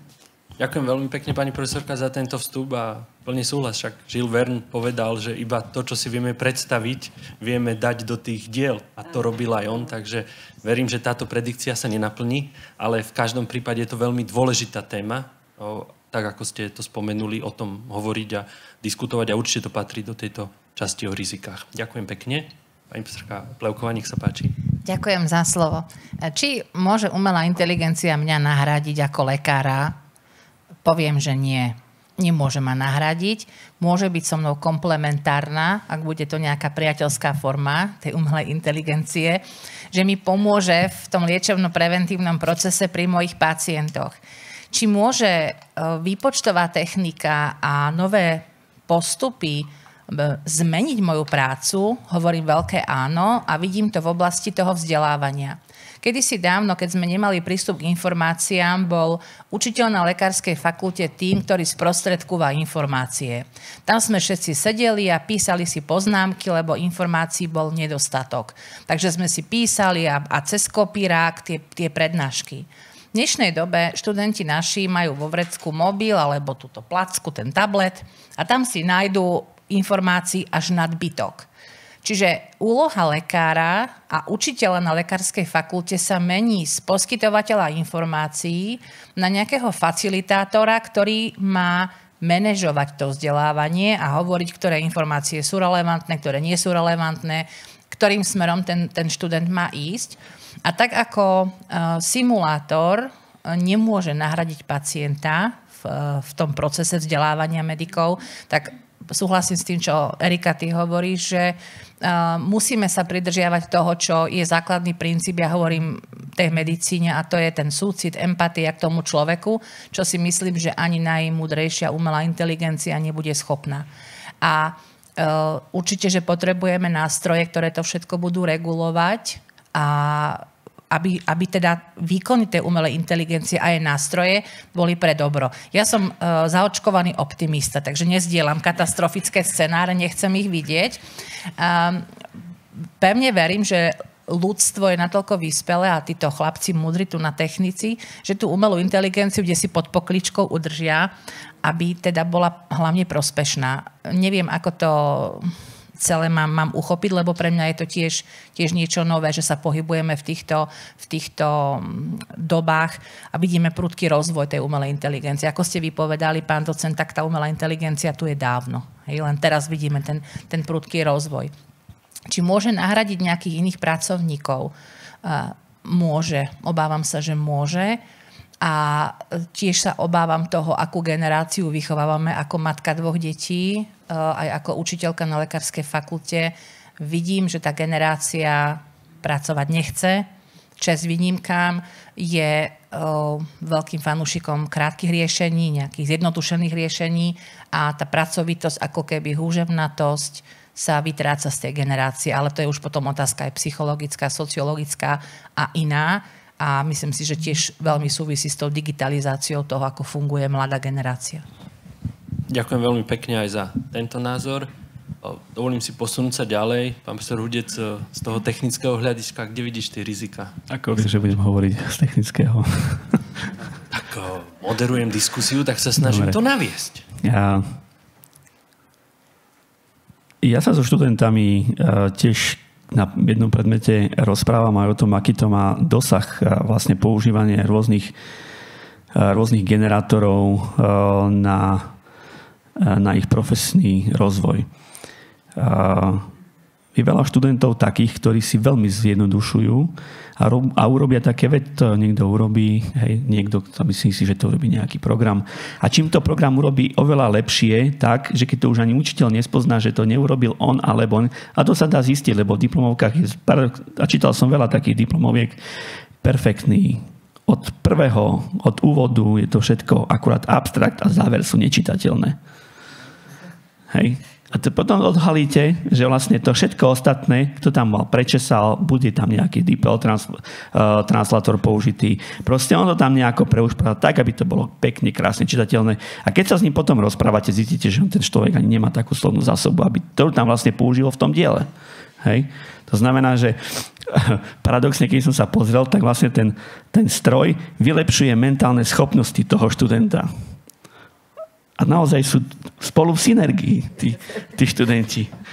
On sa hovorí, že v tých adaptívnych systémach a v tých systémoch všeobecnosti je také, ako keby inteligencia bola konštanta. Čím je inteligentný človek, tak tým potrebuje menej inteligentný stroj. Ale čím degraduje inteligencia v spoločnosti, tak týto nahradzujeme viacero inteligentnými strojami a zase je to konštanta. Každý si vie predstaviť, kam tá konvergencia ide. Takže ak pôjdeme naozaj, potom budeme len takí, že budeme len príjmať potravu a budeme len žiť a neviem čo robiť, hej, lebo všetko ostatné je už porobené. No ale niekto nám bude musieť dať niečo najesť, niečo vyrobiť. Takže platí tiež také pravidlo, že pozícia alebo vôbec nejaké zamestnanie, ktoré má čím väčší podiel digital skills v svojej náplni pracovnej činnosti, tým skôr ho čaká zmena alebo zasiahne práve tá umelá inteligencia. Takže hardcoder, programátori, tí, ktorí robia rôzne tabuľky na trhoch a ja neviem čo, kde sa spracová veľké množstvo čísel, to vlastne bude robiť už, tú časť preberie vlastne nejaký stroj. A to, čo ten človek mu zostane, sa premenujú aj na trhu práce, si myslím, na nejakú pozíciu, ktorá sa bude volať architekt. On už bude len manažovať tie zdroje a vyberať si áno, čo je. To znamená, on bude musieť mať nejaké znalosti o tom, čo vlastne dostal. A nie je to taký, sa hovorí taká na brute force metóda, že skúšam to dovtedy, pokiaľ to nejde. Hej, to je typický prípad programátorov. Hej, a nejde prvá verzia, ide druhá, ide tretia, a potom to, že tam má ešte ďalšie bugy a to proste to nejde nejako, ale svieti truby, hej. Ide nejako. Hej. A tie návyky pri tých študentoch, aj vôbec v mladých generáciách, tiež mám malé deti, a ja už mám pocit, že niekedy ten mobil alebo ten tablet sú ich implantáty. Lebo naozaj oni pokiaľ im zoberiete, ako keď dieťaťu pred, 30 rokmi, 50 zobrali nejaký cukrík, tak proste tá ich reakcia mentálna bola hnev, zlosť a neviem čo. Hej? A teraz zoberte dieťaťu telefon, lebo teraz má jasne rozrobenú nejakú hru, on ju musí skončiť, hej, lebo musí dostať nejakú odmenu, musí skončiť nejaký level, alebo neviem čo. Presne tam sa dostávame závislosti, ktoré spoločnosť brzdia rozvoj. Veľa sa uspokojí s tým, že nepotrebujú niečo dosiahnuť. To robíte v stave, keď máte málo zdrojov. Napríklad po vojnovom období nebolo veľmi veľa. Ľudia museli byť silne agilní na to, aby prežili. Ak si pamätáte ešte socializmus, ja neviem, či ty, Michal, ešte nebol si asi. Ale ja som bol na strednej škole a keď som chcel niečo ubastliť zo súčiastok, ja som musel veľmi pozerať na to, kde sa čo dá pozháňať, aby som z ničoho urobil niečo. Teraz je to už len tlačím tlačítko, objednávka, s činy mi príde nejaký hardware, nepáči sa mi, odložím. Proste tých návykov na prežitie sa znížilo v ľudstve. To si osobne myslím, že toto potrebujeme rozvíjať. To, že oni budú rozprávať, môžu sa kooperovať s umelou inteligenciou, môžu sa rozprávať, má to byť kamarátka, ale nesmú byť ovládateľní. Paradoxne sa stane, že závislý človek nezbadá, kedy je už ovládateľný. A už je často ovládateľný tak, že keď väčšina zistí neskoro, že už je ovládané, umelá inteligencia bude dávno pred nami. Ja nechcem byť zase pesimistický, ale proste je tam v tom kontexte je príliš veľa informácií a treba to vidieť v širších súvislostiach, ako nielen teraz je boom, lebo niekto vymyslí a veľmi dobrý robí biznis na tom. Lebo nikdy sa im tak dobre nedarilo. Teraz sa predbehujú spoločnosti, ktoré lepší každý model. Čiže keď si pozreli, keď vyšiel GPT 3,5, tak všetci boli, všetci ho chcem, lebo budem mať. A potom prišli ďalšie spoločnosti, lebo zistili, že tam leží veľa peňazí, lebo je dopyt na trhu. Po čom je? Ľudia sa potrebujú rozprávať, to sa nemôžu porozprávať niekde vo verejnom priestranstve. Odvykli si takto robiť. A čím budú mladšie generácie takto navykať na takéto procesy, týmto bude horšie im ukázať precedenci napríklad 50-60 ročných ľudí, ktorí vznikali za úplne inej doby. A toto je problém, ktorý by sme mali vedieť. A tá výchova začína v rodine a zase už nechcem prejsť do úplne inej psychológie a podobne. Takže skončím. Ďakujem. Môžem zareagovať veľmi krátko ohľadne tej výchovy detí. Ja si myslím, že od revolúcie, ktorú sme vítali proste všetci, strašne sa polavili požiadavky na generáciu študentov a žiakov a už začína to už proste na tých základných školách. Ja už som teda z doby, keď ešte bol socializmus a mali sme veľmi prísnu pani učiteľku a tam nebolo možnosť proste, že mama by prišla, že čo to od nich chcete. Tam proste bola regula, ale tá pani učiteľka tá vyvažovala aj ten drill, ktorý je potrebný k tomu, aby proste sme sa niekam dostali, ale aj to rozmýšľanie. Lebo nám dávala v 4. ročníku, dávala úlohy zo zbierky úloh z matematiky pre osmákov a museli sme riešiť príklady, ktoré už boli na rovnice, iba našou proste logikou a my sme to zvládali. Teraz je veľmi populárne, proste deti nemusia písať písaným písmom, proste stačí, keď budú písať tlačeným, že to je rýchlejšie a tak. To mi pani profesorka dá za pravdu, že to cibrenie, ja som ešte mal krasopis, to jemné písmo, to proste korešponduje s mozgom. Tá jemná motorika, to je rozvíjanie mozgu. A opäť ďalšia biologické proste pravidlo je, že orgán sa nepoužíva, tak ten zakrpatieva. Keď sa ja nebudem učiť básničky, to není samoučené, že som sa učila každý týždeň jednu básničku, možno jednoveršovú, dvojveršové, ale sme sa museli učiť. Bez učenia ten mozog proste nebude fungovať. Neviem, že či mi dáte za pravdu, alebo nie, že musíme tie deti k niečomu proste od toho malička viesť. Nie, že proste, aj chudáčko moje, teraz si chorúčke, teraz nemôžeš cvičiť, teda nie len teda po tej psychickej, ale aj po tej telesnej stránke. Proste nám sa vytvára generácia detí, ktoré nemajú telesnú výchovu, alebo sú oslobodené od telesnej výchovy kvôli rôznym proste možno objektívnym alebo neobjektívnym príčinám. Že tie deti musia, od malička musia niečo zmysluplne robiť, lebo keď to nebudú robiť, tak potom dospieme k tomuto bodu, že proste oni budú závislí od toho, že budem tam nejaké Tetris, alebo ja už neviem čo hrať a nebudeme mať o nič iné záujem. Že to je, ale ja neviem, možno jednak, áno, v rodine je základ, ale aj tie školy by sa mali k tomuto stavať trošku inakšie.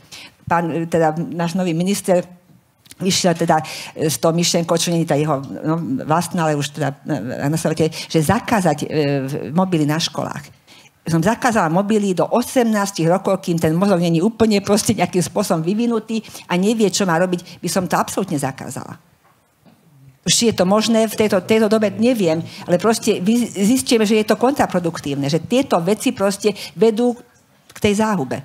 A treba to nejakým spôsobom zastaviť. Prepáčte. Ďakujem pekne, pani profesorka. Určite sa zhodneme, že treba s tou mladou generáciou pracovať a to je aj úloha tých škôl a je potrebné o tom diskutovať.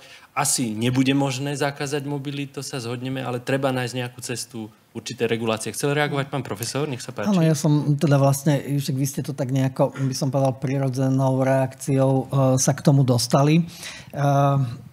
Že my tieto veci, ktoré aj vy ste hovorili, vieme, už to vieme, vidíme, pozorujeme niekoľko rokov a tam povedzme aj tá psychologická odolnosť alebo tie mentálne choroby, keď si zoberiete tých, ktorí sú 60+, tak tam nie sú žiadne zmeny za 10 rokov. Presne rovnaký počet, rovnaké percento ľudí má mentálne choroby.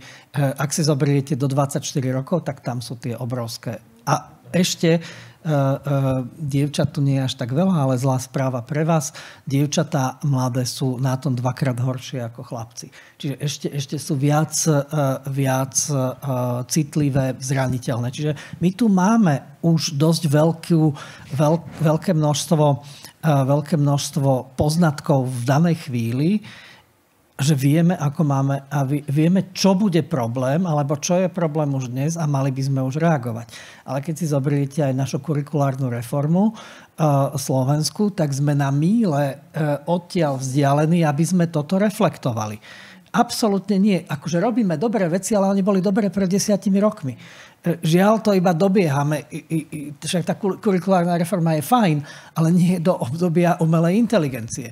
Je do obdobia, povedzme, na začiatku 2000 rokov. Čiže dnes, podľa mňa, kľúčová vec, a keď mám akékoľvek vystúpenie o umelej inteligencii, tak a na tú tému, ktorú vy ste hovorili o tých zručnostiach, a to nevieme, aké budú zručnosti. Však aj komisia, kolegovia robili akčný plán pred 5 rokmi, lebo nám zo štatistiky potenciálne chýbalo 12 miliónov programátorov. No dnes už z GPT-4 a s vyššími už povedzme nebude potrebné také množstvo, lebo bude programovať GPT za nás. Alebo bude tým menej programátorom pomáhať. Čo je kľúčové, je psychologická a mentálna odolnosť ľudí. To je to, čo potrebujeme začať. A nie len na školách, ale aj u starších, ale predovšetkým na školách. Čiže my perfektne vieme, a to sú tie zručnosti, empatia, kritické myslenie, ale aj rôzne iné, ako napríklad súcit. To sú všetko tie veci a to je opäť sme s kolegami v UNESCO robili nejaká 200-stranová nádherná štúdia o tom, ako by sa mali zručnosti meniť a aké zručnosti budeme potrebovať, aby sme prežili tú dobu, lebo my umelú inteligenciu nezastavíme, ona je už dnes lepšia, ako sme my z toho kognitívneho hľadiska. Vidíme, že my tu budeme mať kognitívny surplus. My tu budeme mať obrovskú kognitívnu kapacitu vďaka umelej inteligencii na riešenie technických problémov. Ale my si potrebujeme ako ľudstvo nájsť tú cestu, ako my s tou umelou inteligenciou budeme žiť a kde je tá naša silná stránka. Tá naša silná stránka je predovšetkým v tom, že sme stále sociálne bytosti. Čiže my pre svoj život potrebujeme interakciu. Čiže to je úplná katastrofa, čo robíme a čo dopúšťame. Online vzdelávanie, samozrejme COVID bola výnimka, no ale pre Boha živého nepokračujme v tom. Nezatvárajme sa do tých digitálnych bublín, lebo to je koniec tej našej významnej vlastnosti ľudskej a to je tá naša kapacita interagovať a zvyšovať aj našu kognitívnu, aj emočnú, sociálnu kapacitu interakciou s tými ďalšími ľuďmi. Čiže toto sú kľúčové veci a k nim nepotrebujeme čakať 5 rokov, či sa nám nejaké joby stratia alebo nestratia. To vieme už robiť dnes. A keď to nerobí škola, keď to nerobí štát, keď to nerobí kurikulum, tak to robíme sami. Lebo sami máme za seba zodpovednosť v tomto smere. Lebo to je jediné, čo máme absolútnu istotu, že to budeme potrebovať. Ďakujem veľmi pekne aj za tento vstup. Ja ešte predtým, ako ti odozdám slovo, Michal, chcem pripomenúť, že je možnosť klásť otázky aj z publika, takže ak niekto bude mať záujem, keď ukončím toto kolo s rizikami, potom už mám najmä pozitívne témy, tak by som bol rád, ak máte aj vy záujem sa niečo konkrétne opýtať, niečo, čo odznelo alebo práve neodznelo, prípadne máte konkrétnu otázku, s ktorou ste sem dnes prišli, tak je vítaná. Nech sa páči, Michal, slovo máš. Ďakujem pekne. Ja by som len jednu vec chcel povedať, takú všeobecnú k tomuto. Ja mám pocit, že z tohto panelu, čo tu sme, že ja som o mnoho akože skeptickejší voči tomu, čo tá umelá inteligencia v súčasnosti dokáže urobiť, než akože väčšina z vás. Takže to by som len akože si spravil trochu taký hedging teraz oproti tomu, že podľa mňa nie sme v stave, že aj s najlepšími jazykovými modelmi by sme vedeli v nejakej výraznej miere nahradiť programátorov. To si nemyslím. Že tie modely sú v skutočnosti strašne hlúpe. Že napríklad sú štúdie na to, že ktoré sa snažia ako nejakým spôsobom merať IQ tých modelov a vychádzajú im akože pekné čísla, ale potom zistíte, že tie modely nedokážete žiadnym spôsobom naučiť násobenie napríklad. Hej, takže asi nebudú až také inteligentné, ale tam je akože veľa tých obmedzení. Ale čiže toto je jedna vec, ktorú som chcel povedať, tak ja si naozaj nemyslím, že v roku 2025 budeme mať singularitu. Na tie iné témy, čo sa týka toho vzdelávania, toto je podľa mňa veľká výzva. Ja by som mal akože asi také väčšie nuancy v tom postoji, že podľa mňa by sme nemali akože ísť cestou, že teraz všetko zrušíme, zakážeme a budeme sa snažiť nejako akoby ten stav prinavrátiť k tomu, ako bol predtým. To si myslím, že by celkom sa asi ani nedalo. Ale určite je tam akože veľa otvorených otázok, že za mňa napríklad to, čo v súčasnosti sa deje, že keď my nereflektujeme veľmi v tom vzdelávacom systéme, že existujú nejaké metódy umelej inteligencie, tak práve akože tí študenti si nachádzajú tie veľmi neideálne spôsoby, ako to používajú, že treba ako s tými záverečnými prácami, že si nechajú generovať celý text. Že podľa mňa minimálne na úrovni vysokej školy toto by naozaj pre nás nemalo byť problém, to by sme mali vnímať ako ďalší nástroj, že ktorý pomôže, povedzme, písať aj kultivovaný text, však v poriadku, len my by sme to mali potom reflektovať, keď chceme naozaj ohodnotiť študenta, čo vie, tak by sme to asi mali robiť potom diskusiu a zistiť, či tí ľudia naozaj sa dokážu vyjadrovať aj priamo, či dokážu reagovať na otázky a či rozumejú. To je jedna vec.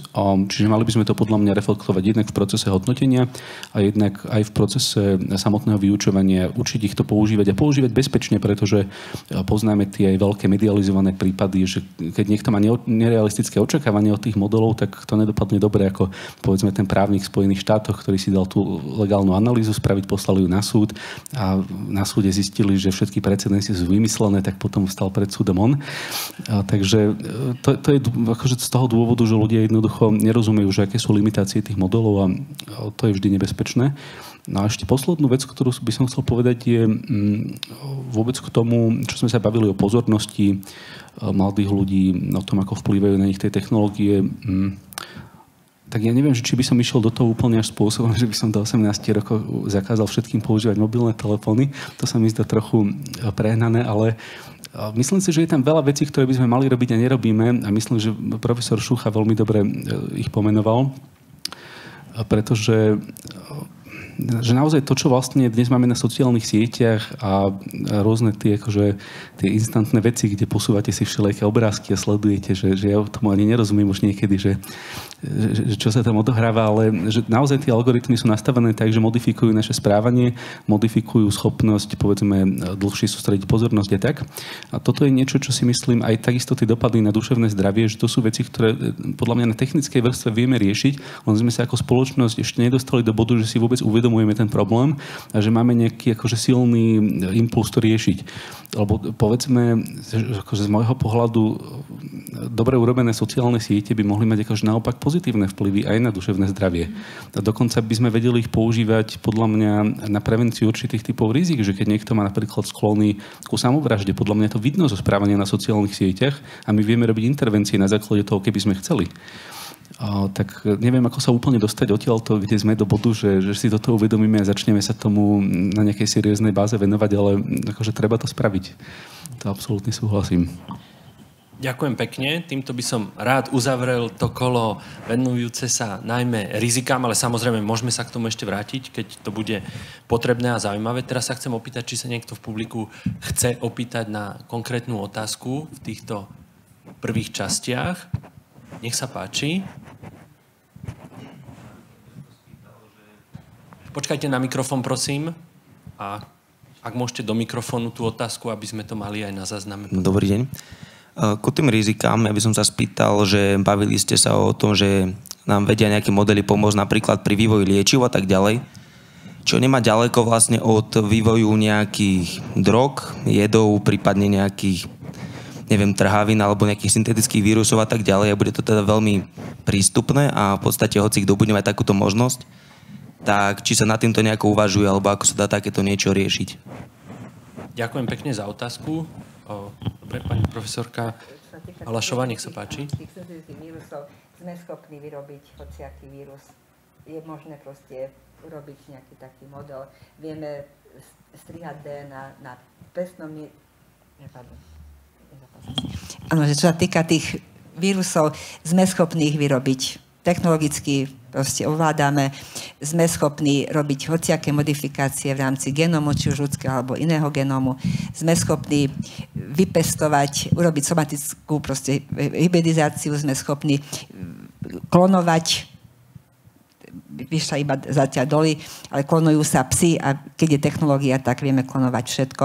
Teraz keď nejakým spôsobom sklbíme, teraz som ozaj v tom science fiction, sklbíme tie jednotlivé metódy, ktoré poznáme, a robíme, alebo nejakému takému klonu nesieme vedomie nejakého už teda žijúceho alebo mŕtvého človeka, tak sme schopní urobiť všetko možné.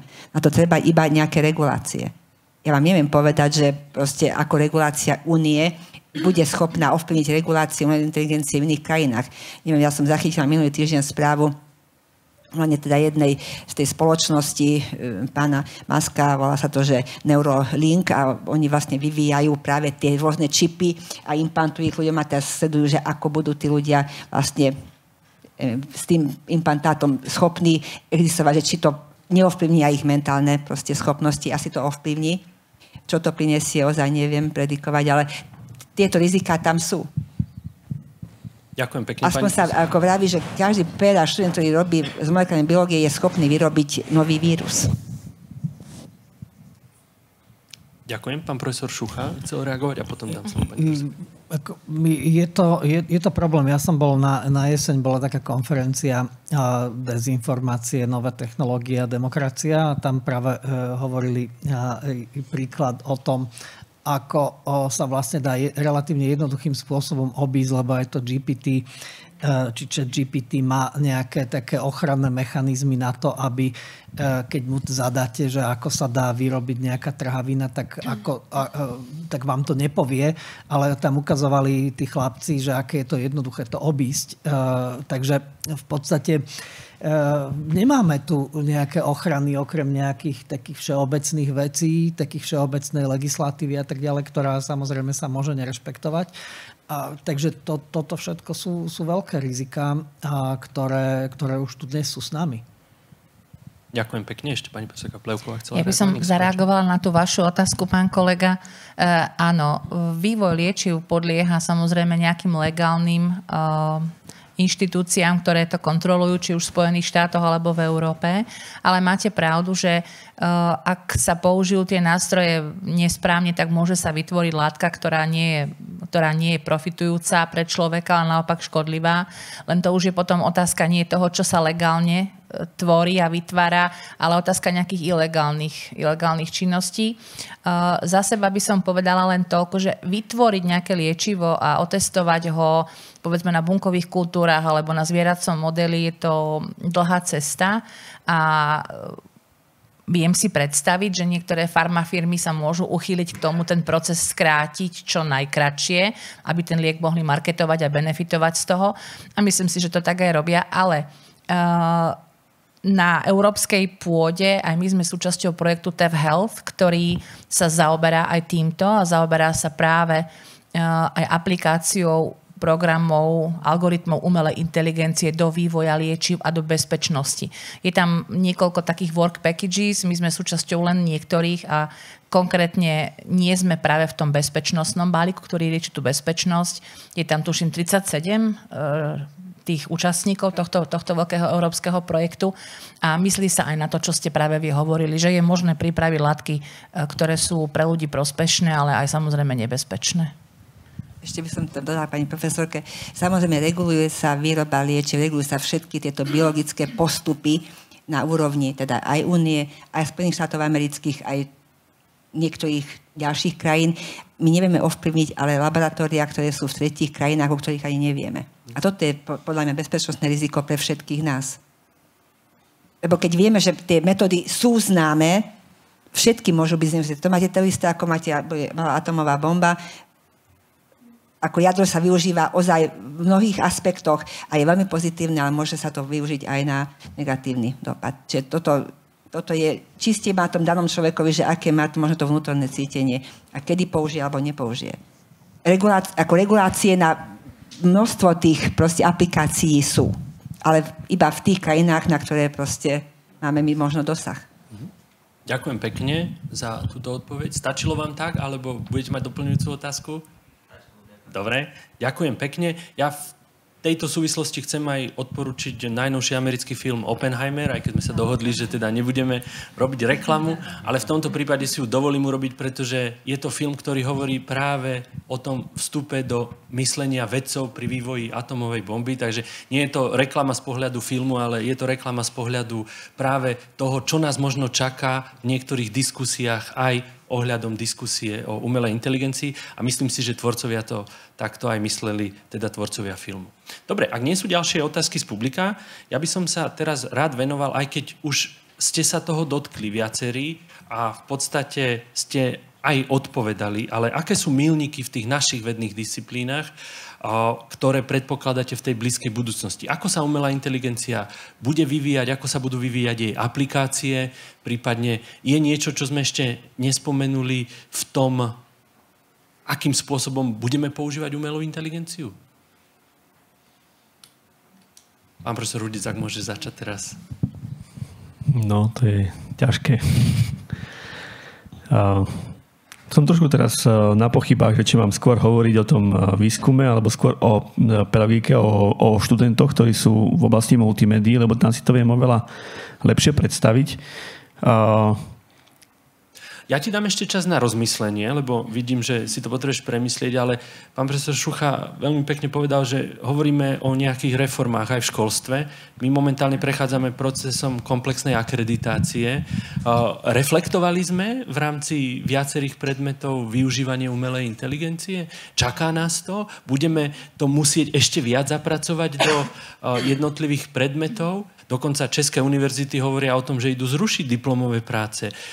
Novinári samozrejme prišli aj k nám s otázkou, či aj my nezrušíme. No tak v prvom rade nedá sa to zrušiť zo dňa na deň, pretože momentálne stále čakáme vyjadrenie od akreditačnej agentúry, takže keby sme aj chceli, tak to v tejto chvíli nevieme. Ale čaká nás ako vplyv využívania umelej inteligencie to, že zrušíme diplomové práce. Vy ste to aj povedali, že tá diplomová práca je len prostriedkom. My potrebujeme, aby ten lekár mal aj tie klinické skúšky a bol hlavne dobrým lekárom, nie dobrým spisovateľom však, keď to tak poviem. Takže možno aj toto, ak k tomu pridáš. Multimédia sú taký asi segment, ktorý dosť najviac, alebo teda isto postihla práve táto oblasť umelej inteligencie, rozvoj samotných modelov, pretože tým, že je tam zvuk, je tam obraz, je tam písaný text. To všetko sú činnosti, ktoré boli naozaj prisudzované len ľuďom, že mali kreativitu a dokázali to vlastne vyprodukovať. Teraz tá kreativita, no ťažko definovať, čo tá kreativita je, pretože boli aj rôzne pohľady, keď napríklad nejaký model sa pozeral na iné umelecké diela, potom zistil, že ako vlastne tie umelecké diela vznikali, alebo ten samotný štýl toho umelca a potom vyprodukoval nové dielo. To dielo koho je? Je toho pôvodného umelca, keďže on ho vlastne neprekreslil. On len získal nejaké črty a prenesol ich na nové dielo. Ale to isté robia aj ľudia. Oni, keď idú do galérie a sa pozrú, ako kto čo maloval, tak sa zamýšľa nad tým, ako napríklad je tá technika, ako kresbu urobiť, alebo kompozíciu, čo má urobiť, ako to robili starí umelci a podobne. Takže ono definovať a robiť hrubú čiaru, že toto je kreatívne z umelej inteligencii a toto je kreatívne z človeka, je ťažko oddeliť. A do budúcna, ja by som možno, že skôr povedal, som si spomenul trošku, keď sme sa rozprávali a nepovedal som to o tom, že kde aj pri tých remeslách alebo tých ako zasiahnuť ten samotný trh, tak je jasné, že ten umelecký svet alebo tie profesie, ktoré sú nejakým spôsobom spojené s umením, budú zasiahnuté. Ale práve tá klientela v budúcnosti si by mala vážiť, keď to bude niečo, že made by human. Hej. Nie, že to je vyprodukované umelou inteligenciou. Naozaj, že toto si budem vážiť umelecké dielo, nejaké, ktoré bolo vytvorené človekom, bude mať viac. Takisto sa hovorí o tom, že v budúcnosti, ja neviem, nejakých 15-20 rokov, čo ja neviem, koľko to bude, budú nemocnice, ktoré budú, alebo my si predstavujeme, že v nemocniciach bude, ja neviem, nejaká ošetrovateľka, ktorá bude robiť nejaký humanoidný robot, ktorý bude nahrádzať takéto činnosti, ktorý mal normálny personál. Ale paradoxne som počúval aj názor taký, ktorí povedali, že tak rozvojové krajiny si nebudú môcť dovoliť human stuff, takže budú mať robotické stafy a tie vyspelé ekonomiky, ktoré budú mať, si práve budú môcť dovoliť ten human stuff. Takže naspäť to tak, ako keby sa naspäť vrátilo, že podpora toho človeka, alebo že sa bude si vážiť spoločnosť, že naozaj tí ľudia zostali v tej spoločnosti. Ďakujem pekne za tento názor. Myslím si, že aj tu sa dostávame do mnohých filmov science fiction, kde sme to videli a presne tak nejako to aj bolo. Takže ďakujem pekne. Pani profesorka Halašová, nech sa páči. Ja si nechcem predstaviť nemocnicu bez human staffu. Skutočne, ako nechcela by som... To nie sú lekári, to je napríklad ich nesie, pomáha mu, rehabilitácia a podobné. Neviem, bola som pred 2 týždňami v Bratislave Eurovej v jednej kaviarni a tam chodí taká nejaká mačka a rozváža proste kávu. Ešte tam aj mňauka, tak pre mňa to bolo absolútne proste ostrašujúce, ja som tam neostala. Neviem, ja som človek, ktorý je kontaktný, proste, ja vyžadujem prítomnosť človeka, alebo aj keď uprednostňujem telefonický rozhovor pred e-mailovým rozhovorom, proste musím s tým človekom hovoriť, musím byť s ním v kontakte. A pre mňa, či už je to ošetrovateľka, alebo hoci kto iný, proste tam musí byť niekto, keď ja neviem, bolí ma koleno, tak im poviem, že bolí ma kolena, viem, že proste ten človek vydá nejakú empatiu voči mňa, alebo proste, ja neviem, no, že bude tam to ľudské v tom, a nie strojové. Ja som len parafrazoval názor, ktorý som si čítal. Áno, rozhodne viem si predstaviť využitie ozaj zásadné pri stanovovaní diagnózy, presnej diagnózy, hovoríme o precíznej medicíne, čiže aby sme vedeli toho človeka presne oddiagnostikovať, čo mu je, kde je ten základný problém, aby sme dokázali nasadiť tú pre neho šitú liečbu, aby sme to odkontrolovali počas liečby, ako reaguje na tú liečbu, či tam treba urobiť nejaké novú intervenciu, zmeniť tie lieky, aby ozaj tá liečba prebehla, ako prebehnúť má. Tam vidím ako veľký potenciál, lebo ozaj tie naše vedomosti na tých všetkých úrovniach, či už genomickej, proteomickej a metabolomickej, toto sú tie základné, ktoré používame, sú potrebné k tomu, aby sa toto udialo, a tam áno. Ale už ten personál, aby bol zachovaný, a to rozhodovanie, aby robil človek. Áno, nech je to nápomocné, nech je to ako synergické, musí to byť, ale ten výstup už musí byť proste ten ľudský. To je môj názor. Ďakujem pekne, pani profesorka. Pán profesor Šucha, nech sa páči. Ja si myslím, že už dnes tu máme 2 svety. Máme ten svet ľudský a svet umelej inteligencie. Umelá inteligencia je mladá. Áno, hovoríme o tom, že umelá inteligencia sa vyvíja od nejakých 50. rokov minulého storočia, ale ten nárast vidíme jednoznačne na náraste exponenciálnom dáda niekde rok 2010-2011 je ten rok, kedy nám tá umelá inteligencia začala rásť. Tento trend je nezastaviteľný, tento trend pôjde dopredu. Tu môžeme robiť, čo chceme a zastaviť sa to nedá. A my si potrebujeme nájsť nejaký taký modus operandi medzi ľuďmi a umelou inteligenciou. Ten svet nebude bieločierny, ten svet bude rôznofarebný. Musíme sa na to pripraviť, tak ako ani ľudia nie sú bieločierni, ľudia sú tiež rôznofarební, rôzneho typu, tak toto isté sa nám zopakuje možno ešte vo veciach, ktoré si ani neuvedomujeme. V tej štúdii, čo som spomínal, čo sme písali s kolegom, tak sme hovorili aj o inteligenciách, ako existuje nielen aj tá ľudská inteligencia, nie len jedna, a tie rôzne inteligencie umelé budú rôzne. O tej kreativite, o ktorej ste hovorili, takisto máme jednu celú kapitolu o nej. Takisto nás čaká kreativita a produkty, ktoré budú úplne iného typu, ako sme zvyknutí od ľudí. A nemusí to byť nevyhnutne zlé, môže to byť veľmi také podnetné a povzbudzujúce aj pre ľudí. Čiže nás čaká, a preto ja nie som negatívny z pohľadu príležitosti, ktoré umelá inteligencia poskytne. Ja som negatívny z toho, že sme totálne ignorantskí voči tomu, že nám sa tu rúca niečo, čo sa tu budovalo tisíce rokov, ľudská spoločnosť, alebo významne mení a my si to nevšímame. A nám je to jedno. My sa zaoberáme blbosťami, ktoré som predtým spomínal. Zoberte si rôzne politické naratívy. Mali sme tu jedny voľby, druhé voľby, o chvíľu máme tretie voľby. No, by som povedal, nepodstatné hlúposti, ktorými sa zadúšame a zahlcujeme. A tieto vážne veci, no spomente si, že v ktorom programe nejakom volebnom niekto spomenul, že tu máme takéto epochálne zmeny, kde potrebujeme minimálne tú európsku spoluprácu, ak nie celosvetovú. Ste hovorili, Čína je veľmi pekný príklad toho, že o tom by sme mohli hovoriť celé hodiny, čo sa tam deje aj v oblasti umelej inteligencie, v oblasti klonovania a tak ďalej. Čiže tam tie etické veci alebo etické aspekty sú úplne iné ako u nás alebo v Spojených štátoch. Čiže my si budeme... To je teraz najväčšia úloha ľudstva je nájsť si ten modus operandi a nájsť si tú našu budúcu polohu, ktorá bude iná, ako je dodnes, aby sme vedeli profitovať, aby sme vedeli spolu žiť, aby sme vedeli spolu rásť s umelou inteligenciou.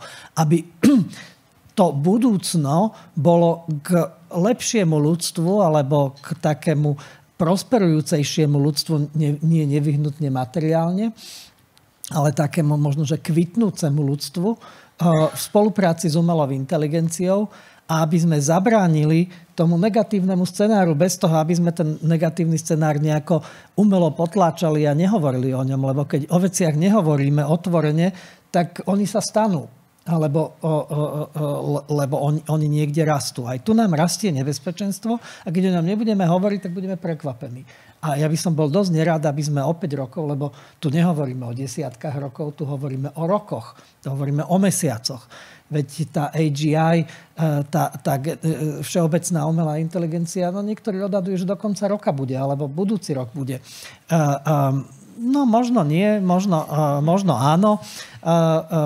My netušíme, pozrite, aj cez to UNESCO, čo som robil, aj keď sme robili štúdiu, tak som sa rozprával možno s 200 expertami z celého sveta.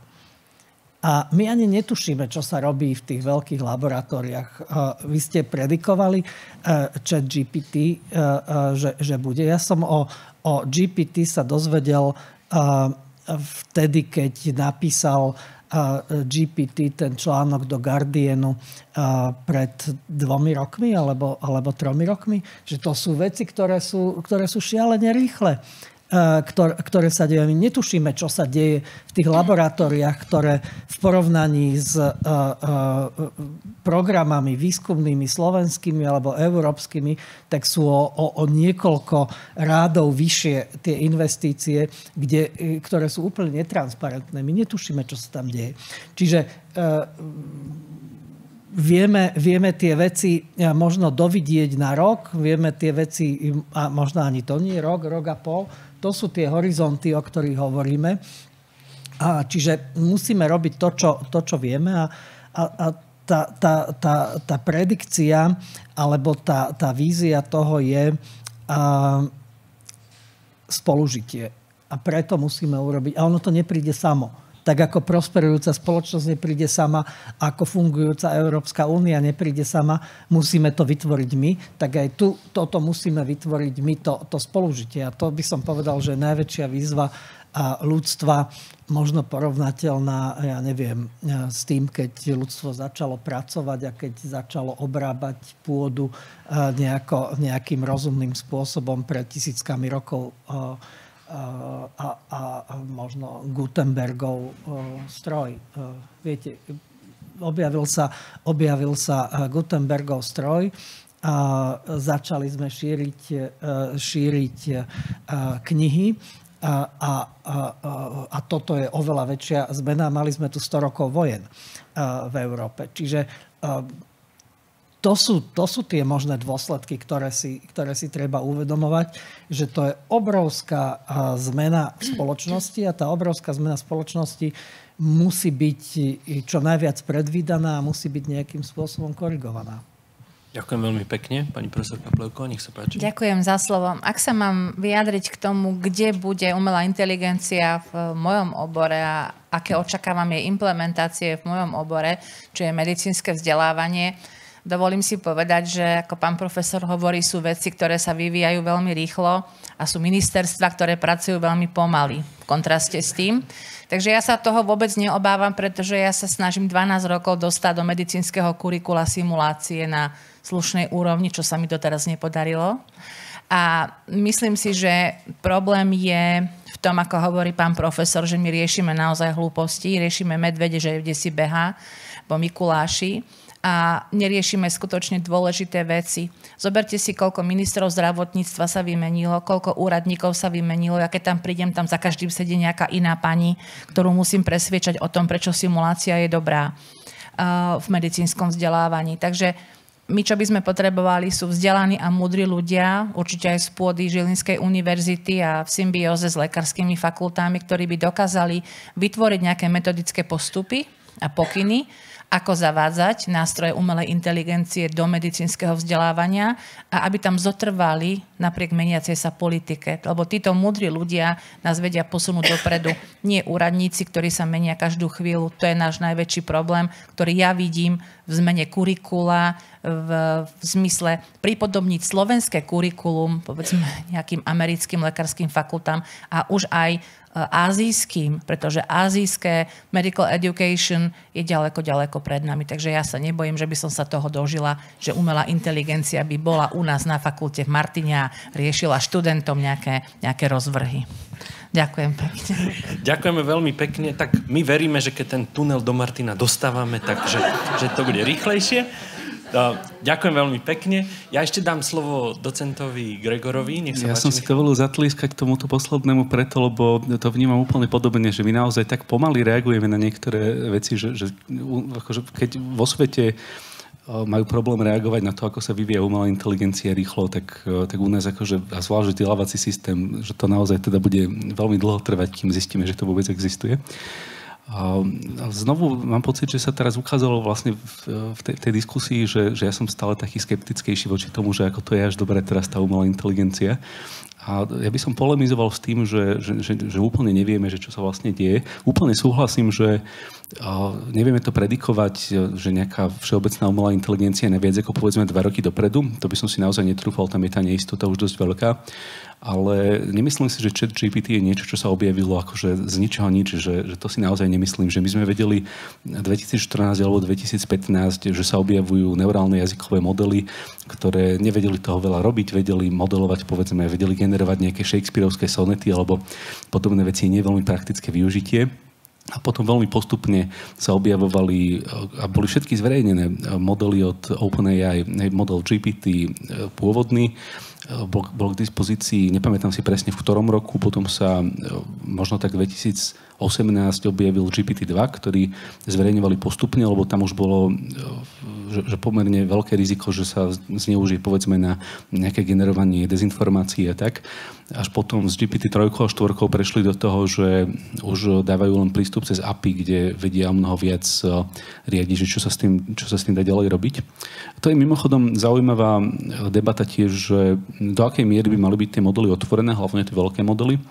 A myslím si, že dobré argumenty sú na obidvoch stranách, že na jednej strane áno, že keď je to dostupné cez API, tak je to o niečo ťažšie zneužiteľné, že majú väčšiu kontrolu nad tým tí poskytovatelia. Na druhej strane, že pokiaľ by sme vôbec nezverejňovali modely spôsobom, že si s nimi môžeme naozaj robiť, čo chceme, že vieme ich stiahnuť k sebe, vieme v nich robiť úpravy, tak nám by to vlastne úplne, že v podstate v Európe by sa nerobil žiadny výskum v jazykových modeloch od toho bodu, pretože my si nevieme natrénovať tie úplne veľké verzie tých modelov. Väčšinou na to nie je dosť prostriedkov.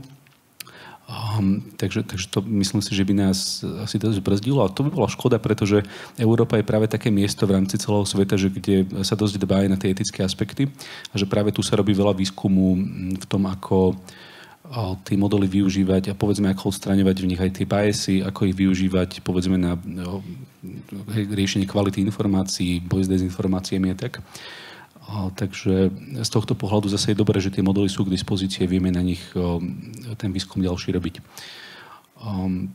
To je možno aj taká veľká téma v rámci toho, čo sme hovorili ešte v rizikách a čo hovoríme teraz o tých budúcich trendoch, že a viackrát to tu už bolo povedané, že my môžeme vlastne regulovať prístup a používanie vecí v rámci EÚ, niečo regulujú Spojené štáty u seba. Čiže v tejto časti sveta je to akože v poriadku, to vieme to do nejakej miery aspoň regulovať. Čo nevieme regulovať sú iné krajiny. A vieme, že tie dezinformačné kampane, ktoré sa u nás dejú z veľkej miery sú vlastne z tých iných krajín, kde tú reguláciu bohužiaľ teda tam to nevieme zasiahnuť. No z toho pohľadu je práve dôležité, že keď v dnešnej dobe sa v veľkej miere začínajú využívať tie rôzne prístupy generatívnej umelej inteligencie v dezinformačných kampaniách, aby sme vedeli práve tú umelú inteligenciu my používať na to, aby sme tie dezinformácie odhalovali a pomáhali Ale je to vždy už v polohe, že je to boj podobný ako pri antivíroch, že niekto vymyslí lepší vírus, aby obišiel to, čo už máme, niekto zase vylepší antivírus, aby to zachytával, že už vždy budeme v tejto pozícii, že to je úplne iluzórne myslieť si, že teraz vymyslíme nejaký skvelý nástroj, ktorý už bude navždy odhalovať všetky vygenerované fotografie alebo všetky vygenerované texty, to sa nestane. Ale ten boj bude prebiehať. A podľa mňa to je veľmi práve toto dôležité. Otázka je, že keď my máme modely a vieme technicky realizovať modely, ktoré povedzme vedia odhaliť, že aha, že tu je nejaké faktické tvrdenie a ono nie je pravdivé, lebo odtiaľto je podklad, že tie fakty sú ináč. A to vieme technicky robiť. My robíme práve aj na tomto type aplikácií výskum aj v Kinite. Otázka je, že ako to potom integrovať, že čo vlastne na základe tej informácie robiť, ako to dostať do bežného používania v spoločnosti, lebo to tiež už bolo povedané tu, že nemôžeme tu úplne teraz vypnúť ten obsah, lebo sloboda prejavu, že tak nemôžeme začať robiť, že aj keď budeme robiť cenzúru na základe AI modelu, tak stále to je cenzúra, že to nemôžeme robiť. Ale čo asi môžeme robiť a podľa mňa touto cestou by to akože mohlo celkom prospešne sa ubrať je poskytnúť to ľuďom ako nástroj, že väčšina z nás v skutočnosti podľa mňa my nechceme, aby nás klamali cez nejaké informácie, ktoré niekde konzumujeme. Že keby sme mali napríklad dobrým spôsobom integrované to niekde vo webovom prehliadači, že on nám zvýrazní, aha, že táto veta je nejaký claim a ten claim je vyvrátený tu a tu, tak akože asi nie všetci, ale nejaká časť spoločnosti by asi dokázala toto využiť. Asi by nám to pomohlo sa zorientovať v tom priestore. Podobne vznikajú platformy, ktoré akože pomáhajú ľuďom, aby sa neuzatvárali v informačných bublinách, že napríklad ukazujú, že v nejakých right-wing a left-wing, že toto treba len 1% médií v tej bubline o tom hovorí, že pozri si, že tu sú nejaké informácie k tomu. Takže takýto typ vyvažovania myslím si, že môže byť dobrá aplikácia. Ďakujem veľmi pekne a keďže náš čas sa pomaly chýli k záveru, ja si dovolím veľmi pekne poďakovať našim diskutujúcim, pretože myslím si, že tá diskusia naozaj bola veľmi zaujímavá. v tomto poslednom kole sme tiež otvorili nové témy, ktoré určite by sa dali ďalej rozdiskutovať, ale to by som nechal možno na ďalšie kolo, lebo chcem veriť, že táto diskusia je len začiatkom tej celouniverzitnej diskusie k mnohým témam, ktoré sú. A ja preto chcem veľmi pekne poďakovať Informačnému centru Europe Direct na našej univerzite pri Univerzitnej knižnici Žilinskej univerzity a najmä pani riaditeľke Mičicovej, že sa zhostila tejto témy, že vás pozvala do dnešnej diskusie, vrátane mňa, pretože si myslím, že má zmysel tieto témy otvárať, tieto veľmi aktuálne témy a ja verím, že budeme v týchto diskusiách ďalej pokračovať. Dovolte mi vo vašom mene, aj v mojom mene, poďakovať sa našim rečníkom, pani profesorke Halašovej z Jeseniovej lekárskej fakulty, riaditeľke Martinského centra pre biomedicínu, pani profesorke Plevkovej z Jeseniovej lekárskej fakulty v Martine, Martinského centra pre biomedicínu, Ústavu patologickej fyziológie a simulačného výučbového centra, pánovi profesorovi Šuchovi, vedúcemu zastúpenia Európskej komisie na Slovensku, profesorovi Hudecovi z Fakulty elektrotechniky a informačných technológií, z katedry multimédií a informačno-komunikačných technológií a pánu docentu Gregorovi z Kempelenovho inštitútu inteligentných technológií v Bratislave a nášmu kolegu. No a ďakujeme veľmi pekne aj vám, tým, ktorí ste sa našej diskusie zúčastnili. Veľmi si to vážime a tešíme sa na ďalšie diskusie. Pekný deň ešte všetkým a dobrú chuť k obedu.